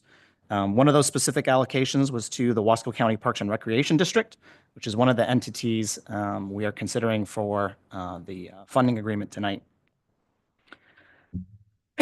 Excuse me. Some of the context under which this funding was originally allocated was to ensure and maintain support for the parks that we have throughout our community. The 2040 Vision Action Plan prioritized public parks and gathering in spaces based on the feedback we heard from the community. And leading up to these conversations and in support of the parks that we have here, we also had a request from Wasco County for financial support associated with the county's ownership and the recent assumption of maintenance needs and updates for Kramer Field. During that conversation we had last year, staff proposed and council supported the concept of entering into an intergovernmental funding agreement, specifically focused on supporting these two entities and their associated water costs with maintaining these parks. We based the proposed amounts in the IFAs on the last year's budget and water usage of each respective entity. For the district's parks, the Wasco County Parks and Rec District's parks, that amount was $152,000. And then specifically focused on Kramer Fields and the county's operations over there was at $40,000. During the last discussion, there was significant emphasis placed on looking and structuring these arrangements to be long-term in nature to make sure that there's some consistency here and that we're supporting our parks long-term. One of the concerns that staff raised is that there are a number of other entities throughout our community that have lawns and green spaces. And so we wanted to make the council aware that entering into these IFAs, while focused on Parks and Rec and Wasco County and these general parks that are open to the public and their use throughout the year, it may prompt other requests from other agencies for similar support. I also pointed out in the staff report that through the local agency and nonprofit grant application process that the city has, which closes on January 31st, and which I use to make recommendations in the upcoming city's budget process, we did receive 3 additional funding requests, one from the district, one from the county, and one from the Dalles Little League related to park facilities. And so in considering financial support tonight, I wanted the council to be aware of these additional funding requests down the road. The process that we've been following with that grant application program is the deadline is January 31st. And I use the information in my proposed budget that I bring to the budget committee. And so while I wanted to make sure you were aware of those funding requests, that will not be the discussion for tonight. And that will need to be focused in the budget committee process. We've shared these draft IFAs with the county administrator and the executive director for the Parks District, both of which are in the audience today. And under budget implications, I wanted to emphasize that while we're talking about transient lodging tax under state law for the city of the Dalles is essentially split on a percentage basis. And so I think roughly 46% of the transient lodging tax that we collect go into our general fund, while roughly 54% under the new ordinance will be placed in a newly created fund in the upcoming budget process called the Tourism Promotion Fund. And the monies that are allocated in the Tourism Promotion Fund need to be focused on tourism promotion, advertising, and facilities that predominantly serve tourism needs or tourists who visit our community, while the general fund allocation is treated as general fund dollars. And so the proposal tonight is to use that general fund portion to support these intergovernmental funding agreements, as park watering expenses don't satisfy the definition and requirements under state law as tourism services or tourism impacted or tourism facilities by themselves. I wanted to make note that the League of Oregon Cities is advocating hard this year, as they have in many other years, to bring additional flexibility to how cities can use transient lodging tax dollars. As you may recall from our prior discussion, there's kind of a dividing line in the sand in 2003. And if you made changes or increased your transient lodging tax rate after 2003, 70% of those funds were required under this tourism definition, while 30% could go into the general fund. One of the bills that the League of Oregon Cities is pushing very hard as we speak is House Bill 3556, which intends to include a definition of tourism impacted services that would allow more flexibility for cities to use these transient lodging tax dollars for services that are impacted by tourists who visit the community. This would include water, wastewater, transportation, parks, trails, and other public amenities. And so I think that's something many cities throughout Oregon should support, and I think that's something we should support as well. And so included in the packet are the 2 respective IFAs that are generally the same for each entity, county and district. One amendment I'd like to see happen this evening is in section 4, where it talks about interfund transfer. I'd like to build a little bit more flexibility into that provision. Currently, it states that, and what we were thinking at the time is that the funds would be transferred from the general fund to the water fund to pay for the associated water costs. To have some additional flexibility there at an administrative level, would also like to be able to transfer these funds directly to the relevant entity and then have them pay the water bill as normal. And so as we look to have these IFAs be long-term in nature, just wanted to have that administrative flexibility depending on which one is working out best for all partners involved. And I think with that, I'd be happy to answer any questions that you may have on these IFAs. Again, I'd like to ask the council to just ask questions of the staff for right now, and then we'll entertain any comments that anybody in the audience might have. And then the council can deliberate just like we did with the animal ordinance. So questions by the council toward the staff.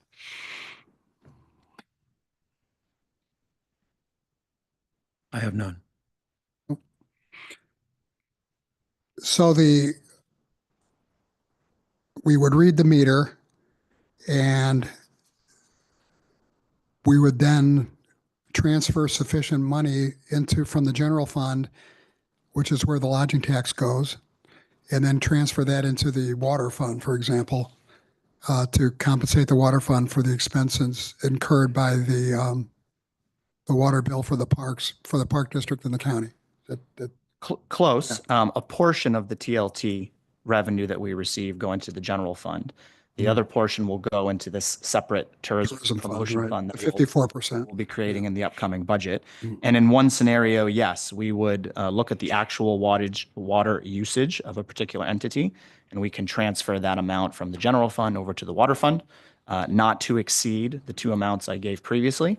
In another scenario, and this is where some of the flexibility I'd like to have comes into play, we could transfer that amount either in lump sum or quarterly amounts or some fashion to the respective entity, and then they would pay the water bill kind of as normal, as we all do, frankly. And so, again, that's something I'd work with our two partners on what process may be the most efficient and the best, frankly. But having some of that flexibility as we move forward, if passed tonight, would be helpful. And if we have an exceedingly hot summer and the water bill exceeds the 40,000 or the 152,000, is it? 152, 54. Yeah, 152 or the 40. There's a provision in here that can be adjusted by mutual written agreement. There is such a provision that also includes adjustment to the city's water rates. So as the council knows, we haven't raised or changed our water rates in quite some time. They don't go up annually on a CPI kind of provision or anything like that. And so again, trying to keep these agreements long-term in nature, we wanted to be able to evolve as needs change. If additional property is acquired or property is disposed, we can make those changes as well. Okay. Any other questions by the city council? Mr. Mayor. Council Ring? Just a quick clarification. So you're proposing for flexibility on the interfund transfer in section 4 to transfer. So the source of the money is going to come from a portion of the 46% of the TLT that goes into the general fund, correct? Correct. So yes. Okay. And then that's going to go into the general fund, and you're talking about interfund transfer to the Public Works Water Fund, for example. I'm curious, but we're going to continue to have Parks and Rec as well as the county pay their bill as they would. Oh, yeah. Let me clarify that. And so in some of the conversations we've had, again, we can keep this we can keep this transaction internal from the general fund to the water fund and the Public Works Department. And essentially what we would do is we would mail each entity a bill that says paid.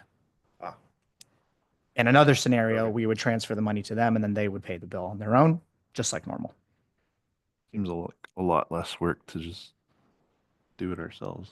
But that's why it's in here first. But thinking about some of the flexibility and having that administrative authority to make that call on how we actually execute this transfer would be helpful. Okay. What was the consensus of the administrators from the Parks and Rec and from county? What did they prefer? On this particular? Yeah.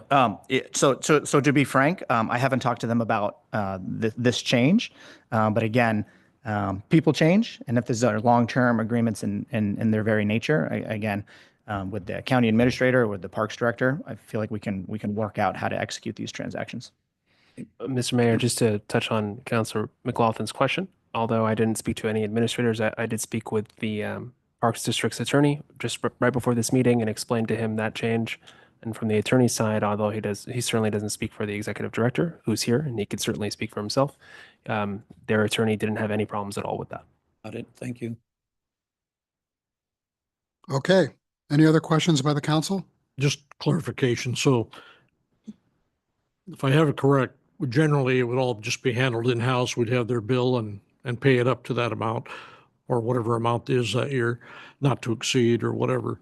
But the flexibility part is an option that you would have, or is it going to be one or the other?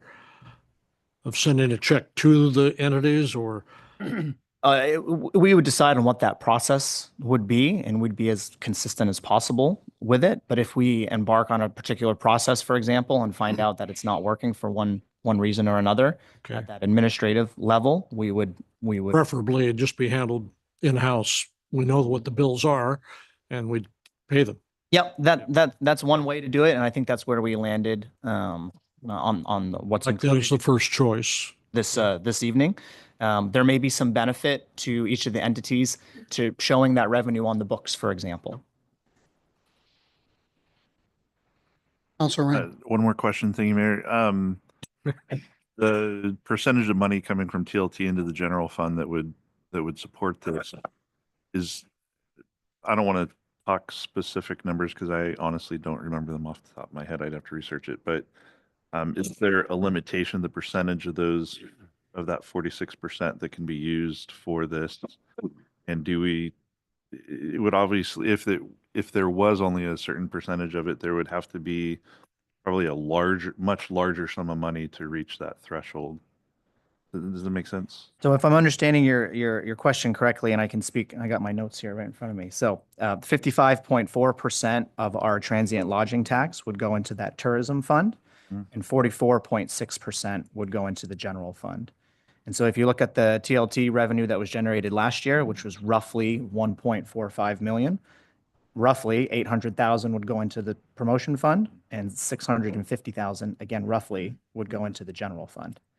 However, and I'll use this opportunity to hammer this point home, the revenue substantially drops during pandemics, for example. Yep. And so while those numbers are good right now, I mean, we need to think about the fact that TLT does ebb and flow. We hope that it grows every year. A couple of years ago, we had a hotel that was converted into the annex. And so there was TLT revenue associated with that hotel that was lost.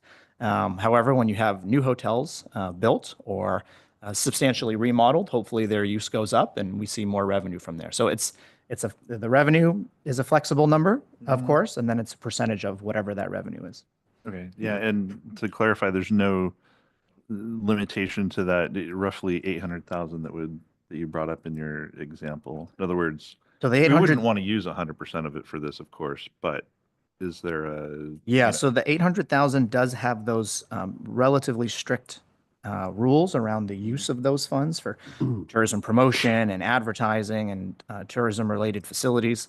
It's the funding that goes into the general fund that has the maximum flexibility, and why staff is proposing to use general fund revenues to fulfill these agreements.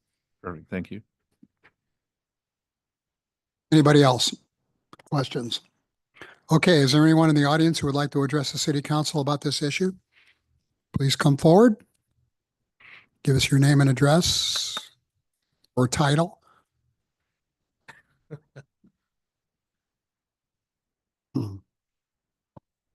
Hello, Scott Baker, Executive Director for Northern Wasco County Parks and Recreation District. Mostly, I just want to thank you for the city staff and the council support of our parks here in the Dalles. We are working very hard to make the Dalles an awesome place to live, and are very proud of what we've accomplished over these last years with the city and county's help. And I think it really shows. If you've been up to Cirrhosis lately, you'll see a vibrant, active park that is used by a wide swath of our community. You've gone by Cherry Heights, you've seen the skate park expanded, a new pump track, lit at night, visible from the freeway, pulling people off the freeway into town, and being used by visitors and our local residents quite heavily. It's right outside my office, so I get to see it every day. We're very thankful for the support. One of the staff recommendations is to adopt this as presented. I would just, I support that. I trust that city staff and park district staff can work on the funding agreement that makes best sense for both agencies. I'm not concerned about that. I did unfortunately notice late that one of the account numbers in the exhibit is an account that's no longer active, and then one of the other accounts is transposed. So we just would like to have, if you adopt this, maybe have a little bit of flexibility to correct those clerical errors. And I apologize for not catching it sooner, because staff did send this to me quite a while ago. And I know that our attorney reached out to Mr. Kara, and I think that he had some other verbiage changes, but I Yeah. think they didn't change the substantial nature of this agreement at all. No. And so, we'd just like that flexibility to make those minor changes that our attorney suggested. So, Mr. Mayor? Mhm.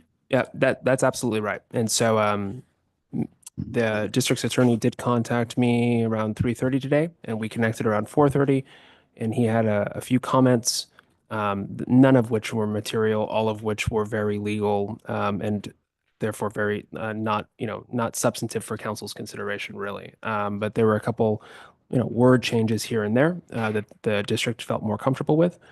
That was always going to be clerically amended after tonight's authorization. But on the issue of the account numbers, I believe that we did make the changes that you requested, Scott, quite a few months ago. You made those requests, and I thought we reflected those here They weren't. in the packet that's in the agenda, or The one that we yeah. downloaded from the website today. Hmm. And I'm sorry, I would correct them right now if I had them. Yeah. Well, We can easily address we can easily address it if council. That's not part, is that part of the agreement? Yeah, it's Exhibit A. Exhibit A? But as we mentioned a moment ago, there's flexibility within this. If there are additional parks required or water meter numbers change, I mean, that's part of the administrative aspect of this. Yeah. Yeah. And I especially appreciate the opportunity to annually check in with the city, share water conservation measures that we've made that might reduce the amount needed, or be able to celebrate park expansion might cause for additional water needs. Yeah, I think that's all fair game, and I appreciate you coming forward and your comments tonight. And I would just tell you that the skate park isn't the only facility you have that draws people off the highway. Your dog park also draws people off the highway. So just so And Riverfront Park as well. Riverfront Park, right? Big plans for, and also did a major parking lot repair this last fiscal year. We repaired 2 huge sinkholes that were unexpected. Great. Any comments or questions from the council for Mr. Baker? I do. I was Councilor McLaughlin? I was at Cirrhosis Park today with my grandchildren, and the park is looking wonderful. It was packed. The parking lot was full, and that's what makes our community vital and vibrant. Thank you. Anybody else? Agreed. And this is not a comment for Director Baker, but for just the rest of us. When we first had this conversation late last year, I was concerned and sort of resisted the idea of making changes to the TLT and the agreements with parks without some clarity on the long-term relationship, which we have now hashed out. So I'm very happy to see this, and thank you, staff and Mr. Baker, for Yes. Sorting it out. Yes, absolutely. We're halfway there. We additional support. Understood. Okay, anybody else? Mr. Stone. Thank you, Mr. Mayor, councilors, Tyler Stone, Wasco County. It's on. Okay. Pull it forward. For the record, I just wanted to take the time to say thank you for the consideration here. As you know, this Kramer Field especially was a heavy lift for the county. It's about a $300,000 a year budget, and to get it kind of back to playable and significant capital investments out there. You're going to be seeing, I don't know, at least 3 scoreboards going in here very shortly. If you paid attention to the field day a couple weeks ago, I saw the city manager out there. We redid 2 of the softball fields out there, reworked a lot of the Babe Ruth fields.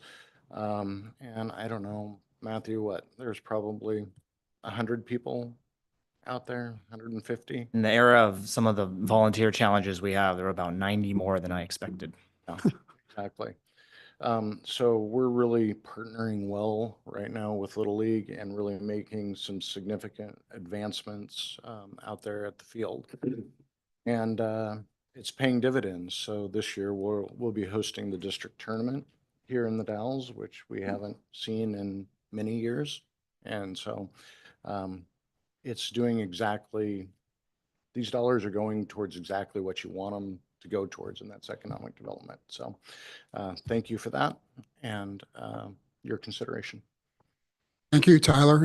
Anybody have any questions or comments for our county administrator? During the off season, you're not going to have any chickens or goats or horses on there, are you? No, no. Okay.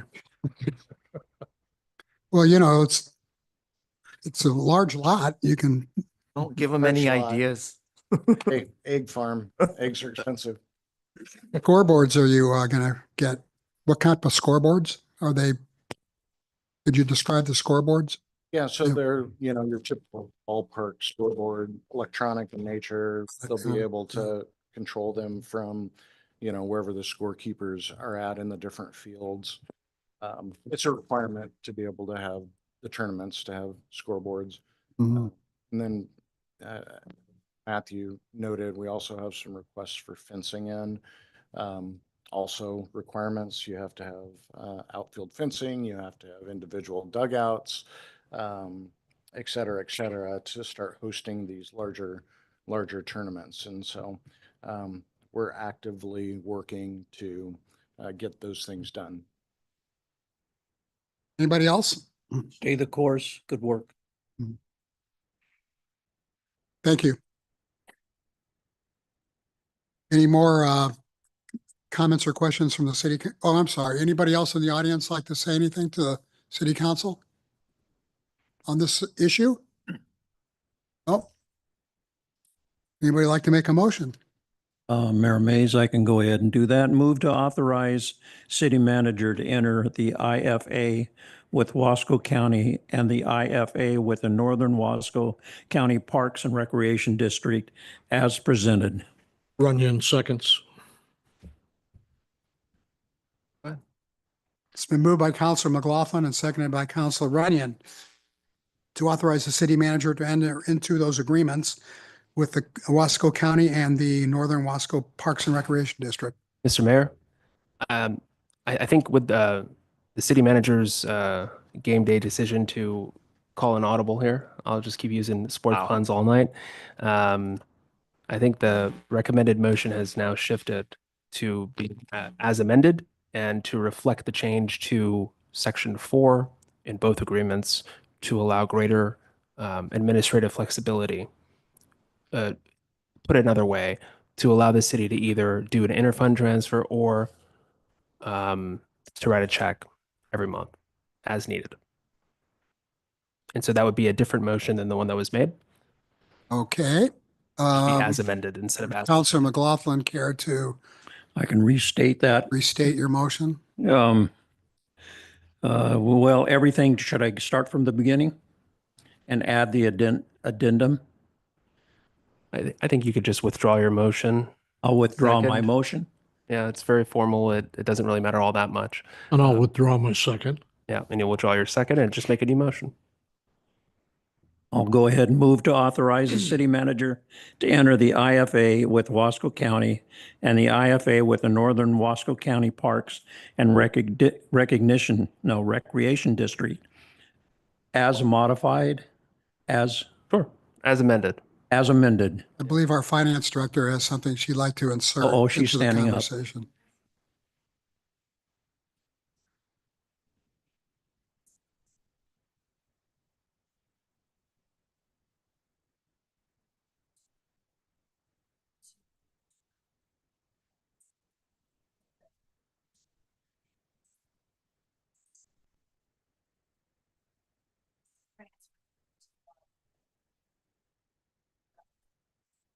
Yes, it does. And thank you for that clarification. No, Maybe you're we could good. put that clarification on the record.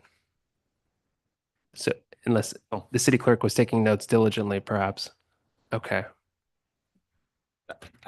Again, I think the intent here is the same, and this is some of that administrative flexibility that we desire. So I think that Councilor McLaughlin's motion is still perfectly A-okay.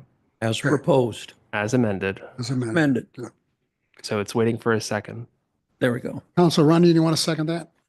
I do. I'll second that. Been moved by Council McLaughlin and seconded by Council Runyon to authorize the city manager to enter into those two intergovernmental agreements with the county and the park district as amended. Is there any further discussion? All those in favor, please say aye. Aye. Any opposed? Motion carries. Thank you very much. Thank you for coming to our visitors. Okay, item 11A is consideration of fireworks regulations. Mr. Klebs. Thank you, Mr. Mayor. One of the last items we have, end it with a bang, I guess. At the council's February 10th meeting, as requested, I brought this item to council kind of on an annual basis. Part of council's request was to bring it back earlier in the year to allow more time for consideration and then communication to those entities or individuals who are looking to purchase and or sell fireworks. And so at that meeting on the 10th, it was requested to bring this back again as a discussion item. And briefly, you have my agenda staff report. Historically, we've considered fireworks regulations on an annual basis, typically later in the year in response to adverse weather conditions and fire risk. However, when we make those decisions, typically in June, it's after nonprofits or businesses have made purchases of fireworks inventory or applied for state fireworks permits, which can have impacts on them, financial impacts on them if we institute a ban or some other regulation at the last minute, I guess you could say. And so what we did in this staff report here is tried to create a matrix to kind of guide your discussion this evening and some of the decisions you have before you.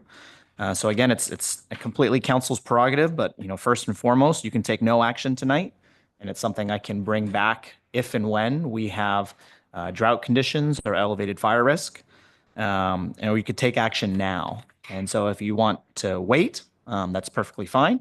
If you'd like to take action now, we go to the second chart you have there, which is things to consider.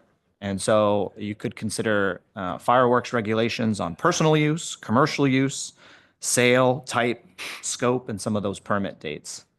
Now, I wanted to include that some of our neighboring jurisdictions have taken action in this area as well. The city of White Salmon updated its code in 2023 to allow fireworks only on New Year's Eve. And the city of Hood River City Council recently directed staff to prepare an ordinance permitting fireworks use solely on New Year's Eve. Again, that's not something that we have done here, nor am I recommending this evening. As the council knows, we have a contract with a commercial show for our fireworks 4th of July celebration, which is on a barge in the river, professionally done. So that's certainly something we'd like to see considered.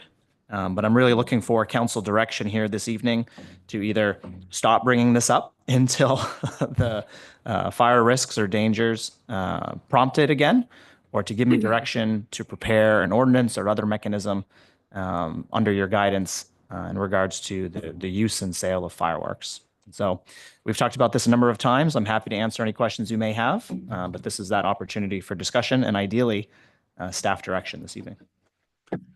Okay. Again, I'd like to have anybody in the audience who would like to address the city council. But first, does anybody have any questions to clarify anything in the staff report for the staff? Okay, is there anybody in the audience who would like to address the city council on this subject? Nope. Okay, I suppose the first decision has to be made. Is the council prefer taking action tonight, or taking no action at all, or taking action at a future date, sometime obviously on a timely basis before we get into the summer? I'd like to make the point that this issue is not going to go away, and it's not going to become easier. I think my home insurance rates went up by about half this last year. And I know in other places, not so far away, people have lost a lot of home insurance coverage altogether, in part due to wildfire risk. And I'm concerned that that's, a potential for at least outlying areas of town. We'll see. So the point is, wildfire risk is not likely to get less on average in the not distant future. So I feel like we need to not avoid this and figure out something that's got some permanence and clarity to it. Okay. Back to the question of, do you want to act on it now? Or do you want to think about it with the provisions that the staff has so articulately laid out here before us? Or do you want to wait or take no action at all? I'm in favor of taking action now. I agree with Councilor Richardson. I don't think there's any reason to think that our summer is going to be any different going forward. They're always hot and dry. We know that. Mhm. So bite the bullet and take action now. That's what I recommend. Okay. Is that all right with everybody? The staff, the yes. staff needs direction on the considerations regarding personal use, commercial use, sale, type of regulation, et cetera.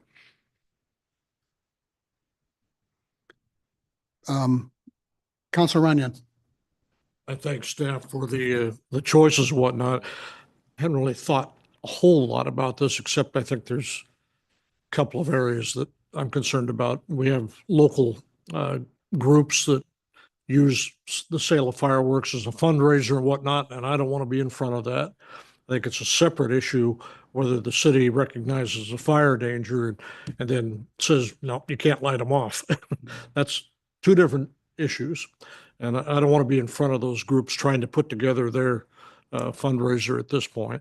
I know that. So, but the fire codes or fire marshal rules and whatnot, and the fire department will rule whether people are allowed to put them off within the city limits and that sort of thing. But I think they are two different issues there. I don't know. So you could sell them and then it's be sad, but if we had to tell them, well, you can't light them, you're going to have to wait.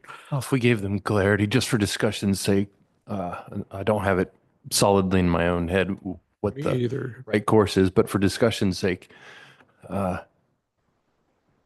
if we gain some permanence and clarity that about around some rules, it might help people find another venue for fundraising, as opposed to trying to fundraise and then every year not being sure whether we're going to clamp down or anyway. I don't know. I just don't want to be in that position. I would still go if the burning of fireworks within the city was banned because of a future note from the fire department and so forth. I'd still go buy from whatever St. Mary's Academy or whoever's selling fireworks just to support their cause. I'll put them away. I know not everybody probably feels that way, but that's how I donate to things. So it wouldn't really matter to me that now a danger came. That matters to me. So I'm not going to light them off. I think people understand that. I just don't want to be in front of those fundraising groups, and telling them what they can and can't do as far as selling fireworks. And so in past practice, we haven't banned the sale of fireworks. Sale was one of the ones on the list here. Correct. And we wanted to give you the comprehensive list of all your Yep. options there. I think one of the challenges that nonprofits may have, for example, is I need to make firework purchases now or in April or May, and I'm going to buy 10,000 fireworks. But because that's been the historic, that's how much I sell. But when the city institutes a ban, instead of selling 10,000 fireworks, I sell 6,000 fireworks. Now I have 4,000 of my inventory left over. And that's what was expressed to me by a call from a nonprofit organization, is that with the ban that the city had put in that particular year, it impacted their sales. And they wanted to know much further in advance so they could buy their inventory accordingly. That's one of the dynamics I wanted to highlight. But a ban that comes up as an emergency because of conditions and whatnot is understandable, I mean, that can be the cost of doing business too. I mean, And that was when I part was of, in business, sometimes I had product that I wasn't able to sell for one reason or another. And so that's one of the risks of being in that business, whether you're a nonprofit or a commercial. And that's outfit. something, that's exactly what I articulated to this representative. And I also added that if you look at the trend line, the city has banned the use of fireworks every year, I think at the time for the past 4 years. 4 years. And so to this individual, I did convey that, it's a risk that you undertake. And if you look at the history of past council action, we've done it every year for the past 4 years. And so, you're well aware of that risk and the likelihood of the city council taking action in June. I will say, just to jump in, Mr. Mayor, if I can, just on that point, if you're just, let's say you're new to the community, but you're not new to fireworks, and you just want to say, hey, I wonder if this new community, the city of the Dalles or whatever that's what somebody would say if they didn't know. They just hop online and they just Google the Dalles fireworks, and you might find the city's municipal code, if the city's municipal code had something about fireworks in it, and you might then be able to know, as this new seller of fireworks, the city of the Dalles has an ordinance that talks about this, but that may not be so apparent if you were just to type in the Dalles fireworks and the city didn't have a code ordinance provision, and it might lead to even additional confusion because the history of the city banning fireworks for the last 4 consecutive years isn't really readily apparent. Does that make sense? And it's also not really an emergency if it's foreseeable that it's going to happen. So Was to kind of build off that comment, when we have considered fireworks bans or regulations, it's typically been in the month of June, and it's always a bit rushed or quick. And so, there have been times when the conditions warrant action, and we wait 7-10 days until we get to a council meeting to take action. And so again, with the history that we have, it's been something we've done annually for 4 years. It just seems like there's an opportune time to have this discussion and maybe get some guidance consistently. You mentioned white salmon and Hood River. What's Wasco County? Remind us what they're doing. I don't know. They have followed, the city and the county, I think, have been lockstep for the last few years Yes. with passing resolutions or ordinances, as the case was, nearly within the same week, nearly exclusively in the month of June leading into July. And so the county has, at least, and Tyler was just here, but last year I remember distinctly speaking with the county's attorney on this, and we bat this back and forth every year. And so I believe that they do it currently the way that the city does it. Correct. I'm not aware of any discussions Yeah. to alter that this year. Mm-hmm. But I can circle back with Tyler and. Yeah, I think it'd be good if we were in lockstep again. So what's the council's pleasure as far as sale of fireworks? Do you want to not regulate the sale of fireworks like we have not in the past? Sail away, What? sail away. I don't want to put a ban on it. No, but that does mean that if we don't have any regulation, then we don't offer any prevention of the fireworks sale, and then we have a fire in the area that could have been preventable, then that is a problem.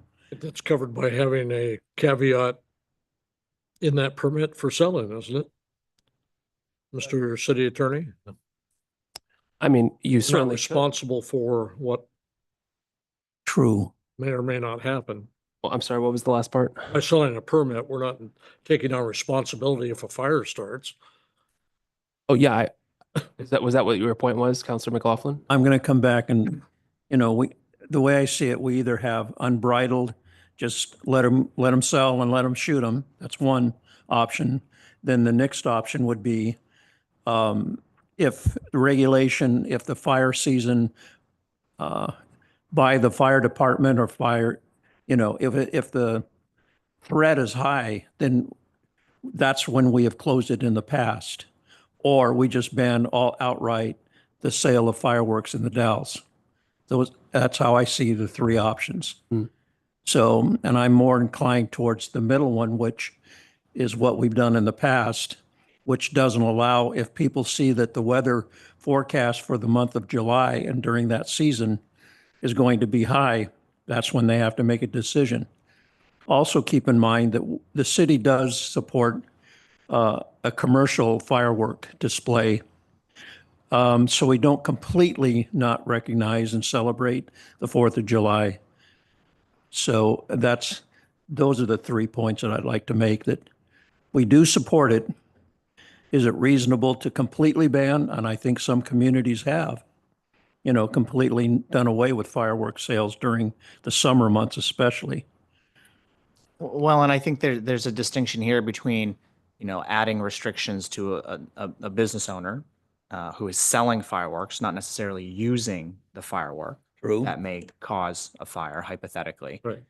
But giving that business owner the clarity as to whether or not citizens here can use them helps them with projecting sales and whatnot. And the fact that we have and support a commercial show that I think acknowledges and celebrates the 4th of July very well, and even more so than personal displays, is in some ways an argument to that point, that there's a commercial show done by professionals out on the river, and the city supports that to celebrate Yes. the 4th of July, and it's somewhat of a reflection of a potential ban on the use to protect this community. And protecting the community, is that our responsibility? I say yes. And so to what level are we willing to, especially during that time of season, if it's warm and the threat is high, preventing people from using fireworks will help prevent catastrophes. So a complete ban, I don't know if I'm willing to go that far. However, I may be persuaded. And if I may ask for a clarification, a ban on The sale of fireworks in the city of the Dalles. That's one option. Mhm. The other big event obviously is New Year's. And so if we ban personal use for the 4th of July or during the summer months, but not the sale, I would expect the sale of the fireworks to shift more to later in the season to accommodate the people who use them personally during the winter months. And I'm in favor of that. And- That and- seems reasonable. Another reasonable option. And that's some of the direction that Hood River and White Salmon have gone, because the use of fireworks in the winter months has a much lower fire risk. Actually, it's more restrictive than that. You said it's only on New Year's Eve, so it's not during the winter months. Correct. But it's during that time New due Year's to Eve, the but you could sell them during the lower winter risk. months as you approach that date. So that would be the fourth option that I see. Mr. Mayor, I've always recognized that I've always personally been curious as to why City Council has not considered doing this in accordance with the burn ban that comes out periodically throughout the year, right? It generally starts, I want to say, maybe middle of May or so, where you can't buy a burn permit within the city limits. And you have to wait again until September or October when that burn ban is lifted. I'm curious to, is that potentially up for maybe consideration for the use of fireworks? It would still leave the rest of the year open during the lower risk months and things like that. So the city has an ordinance. It's under the Title VII, which is very rarely used, and it's entitled Public Protection. And it's Chapter 7.20, known as Burn Restrictions. And it indicates that the season for open burning is April 1st. Oh, the season for open burning is April 1st through May 14th, and October 16th through December 1st. And so those are the only times when you are allowed to do open burning of yard debris. I like where you're thinking on that, Councilor Ring. I do not favor like wide open encouragement of fireworks at random times through the years. I think that would be awful. Just like anytime, any middle of the night, people feel like shooting off fireworks. No, I don't think that would be conducive to peace and tranquility at all. So thank you, and just my 2 cents. hard no on that. I would answer that, Mr. Mayor, if I could, that I think that's a great question, but the burning of rubbish and multiple piles of debris, et cetera, whatever it happens to be, kind of really not a related item. And again, I come back to the sale of fireworks is one thing, but when those fireworks are sold, just from the permit wording itself, probably, what we tell the vendors is that if a ban comes, it comes. So that's, if I was selling fireworks for the last 4 years and I saw those numbers dropping, I think I'd be ordering less fireworks the fourth year, the fifth year, and as a business person, and you know, making my adjustments so my business works out. You know, but there's never a guarantee. If a ban comes because of an extreme emergency, then that's that. That's the risk you take. The other question that's rolling through my mind is how much of a problem has this been? How many minor or major fires have come about due to the improper or even, you know, intended safe use? You know, you've got a water bucket, a hose, a fire extinguisher, whatever with you. Sometimes things happen, but I'm wondering if we have any idea what that, you know, may or may not look like historically. Well, if you sit at Cirrhosis and watch Dallesport, there are sporadic fires everywhere around Dallesport. There are, I don't know how many multiple fires they have. Fortunately, they have been able to put them all out without any kind of, at least loss of life or property. But, you know, at what point, in addition, you know, you have residents from Oregon looking across to Washington and they're shooting off fireworks and we're restricted or don't have them or because there's a ban. And people are saying, well, why can they do it and we can't? So they're going to go out. You know, we still heard Chief Worthy. I'm sure you had calls during last 4th of July, right? And that is another problem. I think the responsible thing, though, is that we tie it to our fire marshals or recommendations from the fire department and restrict usage in town under those conditions or otherwise. If, say, for example, we have a wet 4th of July, which could happen, then there would be the opportunity of using fireworks. If we tied it to the fire department and not a banning, but, you know, on any kind of burning in that particular period. Anyway, I think I'm more inclined to tying it to reports or tying it to our fire danger.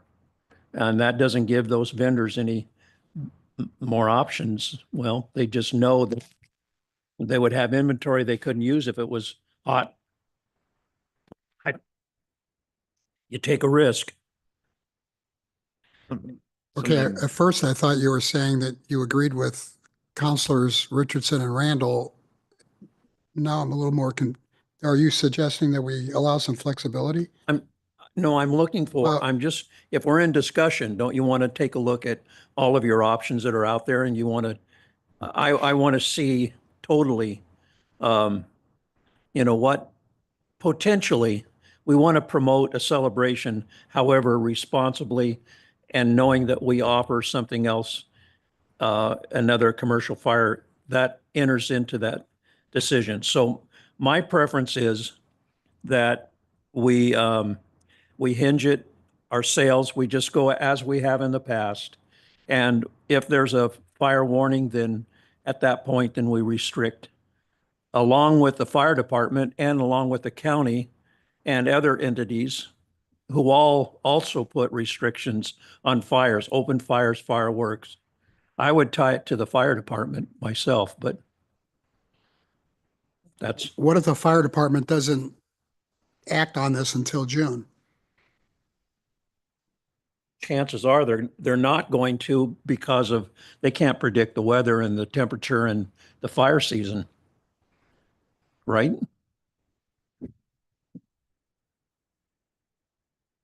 Mr. Mayor. Councilman Ring. The other thing to consider here too is that I think Councilor McLaughlin brings up an interesting point that our neighbors across the river can have the ability to set off fireworks that are illegal in the state of Oregon. And so the other question I have, and this is just where I'm like a little bit conflicted, is that we already have regulations in place that prohibit the use of fireworks that would be a larger danger and Floating. yeah, exploding and, Yeah, and fireworks. whatnot. There's still certainly some others that I think personally I can't believe that we still allow, but at any rate, it's not going to prevent any individual from, that has those devices to use those devices, even if we put it in ordinance. I think we'll still have a problem with it. I don't think that's a reason to not do something. But just for discussion and thinking on this, yeah, I think there's a lot to consider. I don't know. We don't have to come up with a motion tonight, do we, or a decision tonight? This is just right? So the council has asked staff in years prior to bring this as a topic for discussion earlier in the Earlier, year yeah. for some of the dynamics that we've talked about, which is why it's here tonight and why I brought it up in my city manager's report a couple weeks ago.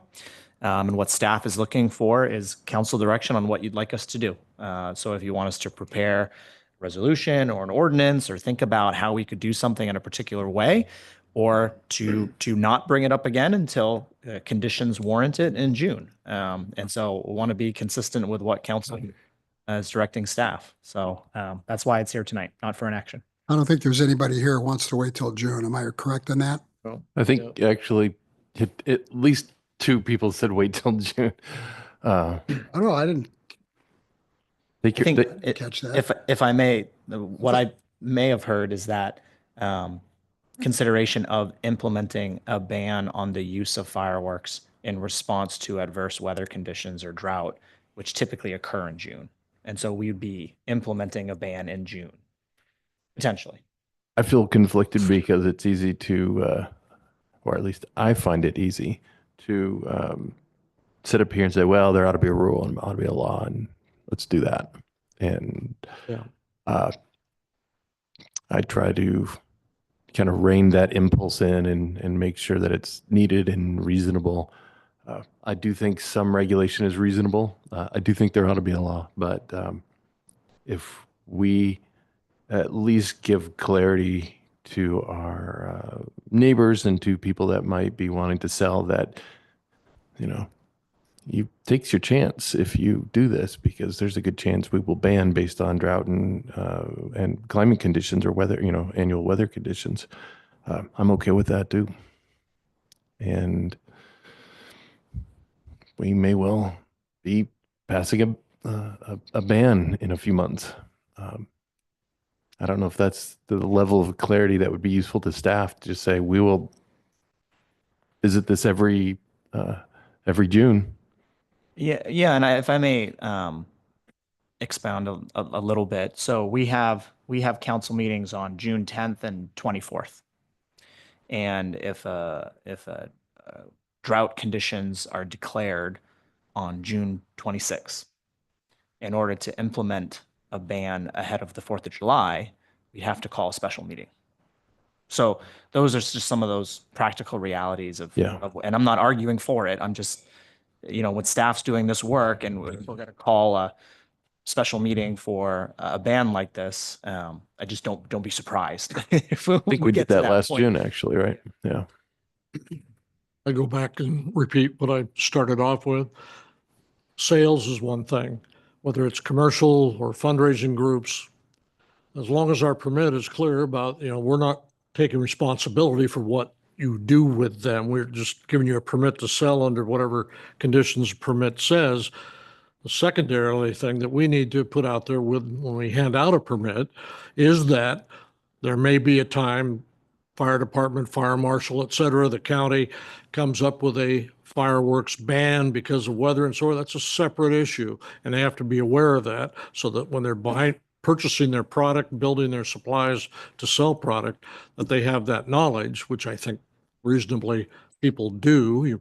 If the ban comes along, that's not in our control. That'll be the weather forcing that. But I don't want to stop somebody from coming in and say, hey, we want to sell fireworks.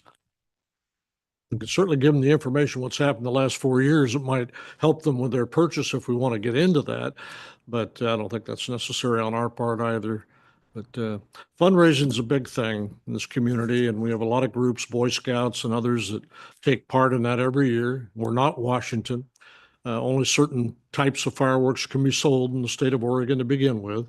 So that alleviates some of the danger that's been brought up and so forth too. But again, selling is one thing, getting a permit to sell. Secondly, be aware, that the last 4 years we've had to come up with restrictions because of the fire marshal or fire department coming up with rules to that effect. And Councilor Runyon, if I may, I caught a nuance of your comment there. I want to be very clear. The city does not issue permits itself. Really? It's the state fire marshal. Oh, why not? We do for chickens. We could explore that if you'd like. Okay, I'm not sure if we've reached any consensus on much of anything. We're not involved in it at all with the sale, so we don't even need to have that on the list. We just have the local ban. I want to ban any sales of fireworks.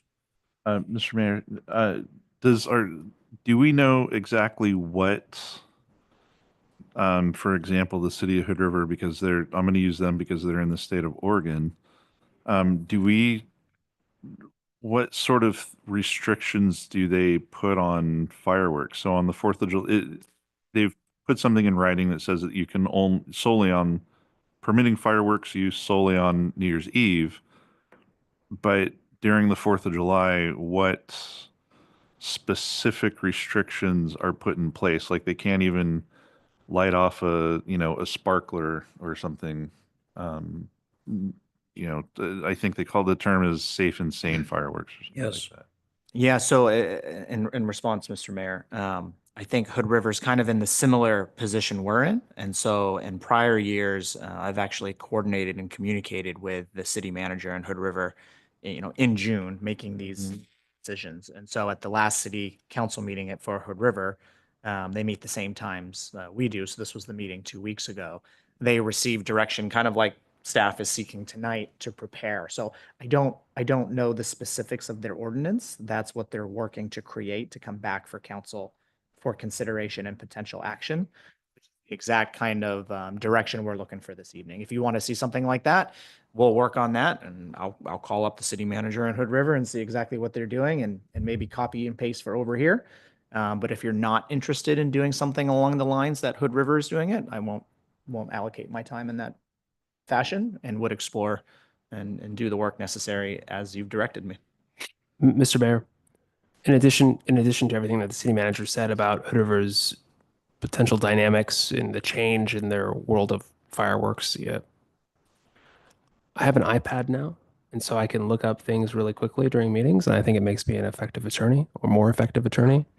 And the city of Hood River does have an ordinance that deals with fireworks and firearms. And it currently reads, and it's certainly subject to change, that the sale of consumer fireworks is allowed in the city of Hood River only during the period from June 23rd to July 7th of each year. And that's for the sale of consumer fireworks. And the discharge of consumer fireworks is allowed within the city limits only during the period of November 16th to July 14th each year. And the discharge of consumer fireworks is prohibited during any period in which there is a fire emergency or burn ban declared to be in effect by the Hood River Fire Chief. Now, that's the exact ordinance that I believe we should follow. We don't have, but this, that's fair enough. I will note that the city of the Dalles does not have a city fire chief. Well, yeah, I wouldn't modify it for our own. Right. But that's the direction. But it seems, correct me if I'm wrong, but it seems like the city manager was indicating that his conversations with the city manager of Hood River has indicated that they're looking to explore a change to this. Oh, well, we need to find that out, because that seems reasonable to me. I would strike out the words burn ban out of that, because then we get back to that other deal and, now you just got none. So burn ban's a whole separate issue that has to do with many things, right? I think it is a separate issue. I think they're just saying that if there is a burn ban, the consumer fireworks are prohibited from being discharged. I think that's what They they're, include us every year. yes. Yeah, in our county, yeah, with our fire chief, Well, yeah. I'm interested in knowing the direction that Hood River or any other city municipality is taking, but that to me seems like, Were those words burn ban, was that in relation to a burn permit for burning trash and things? So I'd want to know what their definition was. If it does refer to, doesn't it mean high fire danger? I think that would be, I hope that's what it means, but as if it has to do with burn bans for burning in your backyard and your fire barrel and like that, that wouldn't work. Not for the 4th of July. Yeah. I don't know. doesn't, I don't it think, seems like to me like, you hear on the radio that there's an entity, which is all of the people that get together, not just a fire chief, but although for our purpose, it would be for the local community, the city of the Dalles. But don't they, I don't know, forest department get together with all and declare fire emergencies or fire hazards? Different agencies conduct it in different ways. So for the Forest services, for example, they'll have red flag days where they, stop construction. We had had that occur several times during the Dog River construction project. And I mean, if it's council's interest in tying that trigger to another entity or another individual, that's certainly something staff can explore. But we're a city and we can make those decisions for our jurisdiction as well. What I caught was that Hood River permits the sale and the use of fireworks during that period. Yes. I like that because and then with the exception of extreme fire dangers as presented by fire officials, something like that. That seems like a way that we would cover ourselves. Sure. Yet still what we would do is we still promote the use of fireworks for celebration. So Sure, I would say that's exactly what I represented and what their code appears to suggest. However, it seems like they're changing this because Okay. it's not working for them anymore. okay, then Yeah. I would like to know what Sure. the direction they're moving towards. I believe the direction that they're moving towards is to only allow personal use of fireworks on New Year's Eve. Yeah, see that, I don't know if we want to go, I don't really want to go that far, but that might be another option. I could be persuaded, but I don't know. I don't think passing something tonight is realistic based on the discussion I've been hearing. No, we don't I have- would, I was just gonna say, we don't have anything prepared. Yeah, it wouldn't be passed tonight. It would just be giving direction to prepare something for the future. okay. Well, one of the, it's take action now is listed as a, anyway, so does the staff have sufficient direction from the city council to come back with something in 2 weeks? Yes. Is it okay to burn a chicken on July 4th? You're on that. Can we wait like 2 or 3 months and then figure it out? I'm just Last week it was pot-bellied pigs. Hey, let me, if I may, try and summarize. Yep. So there's no interest in restrictions or regulations. Bye, Angie. We love you. Okay, yes. There's no interest in bans or regulations on the sale of fireworks. No. And the council is interested in allowing the commercial use of fireworks like we do contractually with Western Displays for the 4th of July. Yes. There is interest in regulations regarding the personal use of fireworks through some kind of automatic trigger, so we don't have to come back and take formal action annually. Yes. And such an automatic trigger might be the declaration of drought conditions. All those things seem logical. And if that structure is the consensus of the I think council. that's good. Do you have any thoughts about even a fireworks permit that doesn't cost anything, but at least they're getting the rules as they get that permit on what could happen if we had a I- ban, that kind of thing? I mean, I don't, and it would Never had be one in the past, but be there's a lot of worry. permit on the entities that are selling the fireworks in addition to the permit they already get at the state level. So, Permit they already get. What's that? in the entities or State level. nonprofits that sell fireworks already have to get a permit. So I don't think two permits and the Okay. associated work I want with to it. go there. Okay. Thank you. Okay, well, it sounds like the staff does feel they have sufficient direction to come back with something in a couple of weeks. Is that correct? I believe so. I'm also looking at Jonathan. It won't be in 2 weeks. It would be in 4 weeks. Correct. Do you think a component that has an automatic annual trigger like that is something we can figure out? Yeah. Okay. Everybody okay with that, with the discussion? Okay, we'll move on to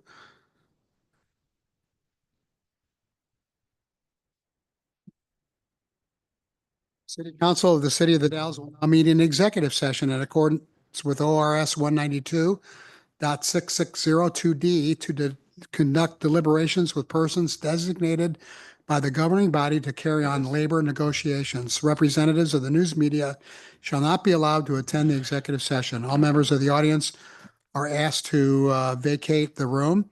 No final decision may be made in executive session. At the end of the executive session, we will return to open session and welcome the audience back. We will expect to return in a open session in about 15 minutes. Mr. Mayor, City are manager. are you having it here so they can stay if they want to, or are we going over there? They can't stay. It's executive session. But we're going over there, so they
Counselor McLaughlin like to make a motion? Oh, Mr.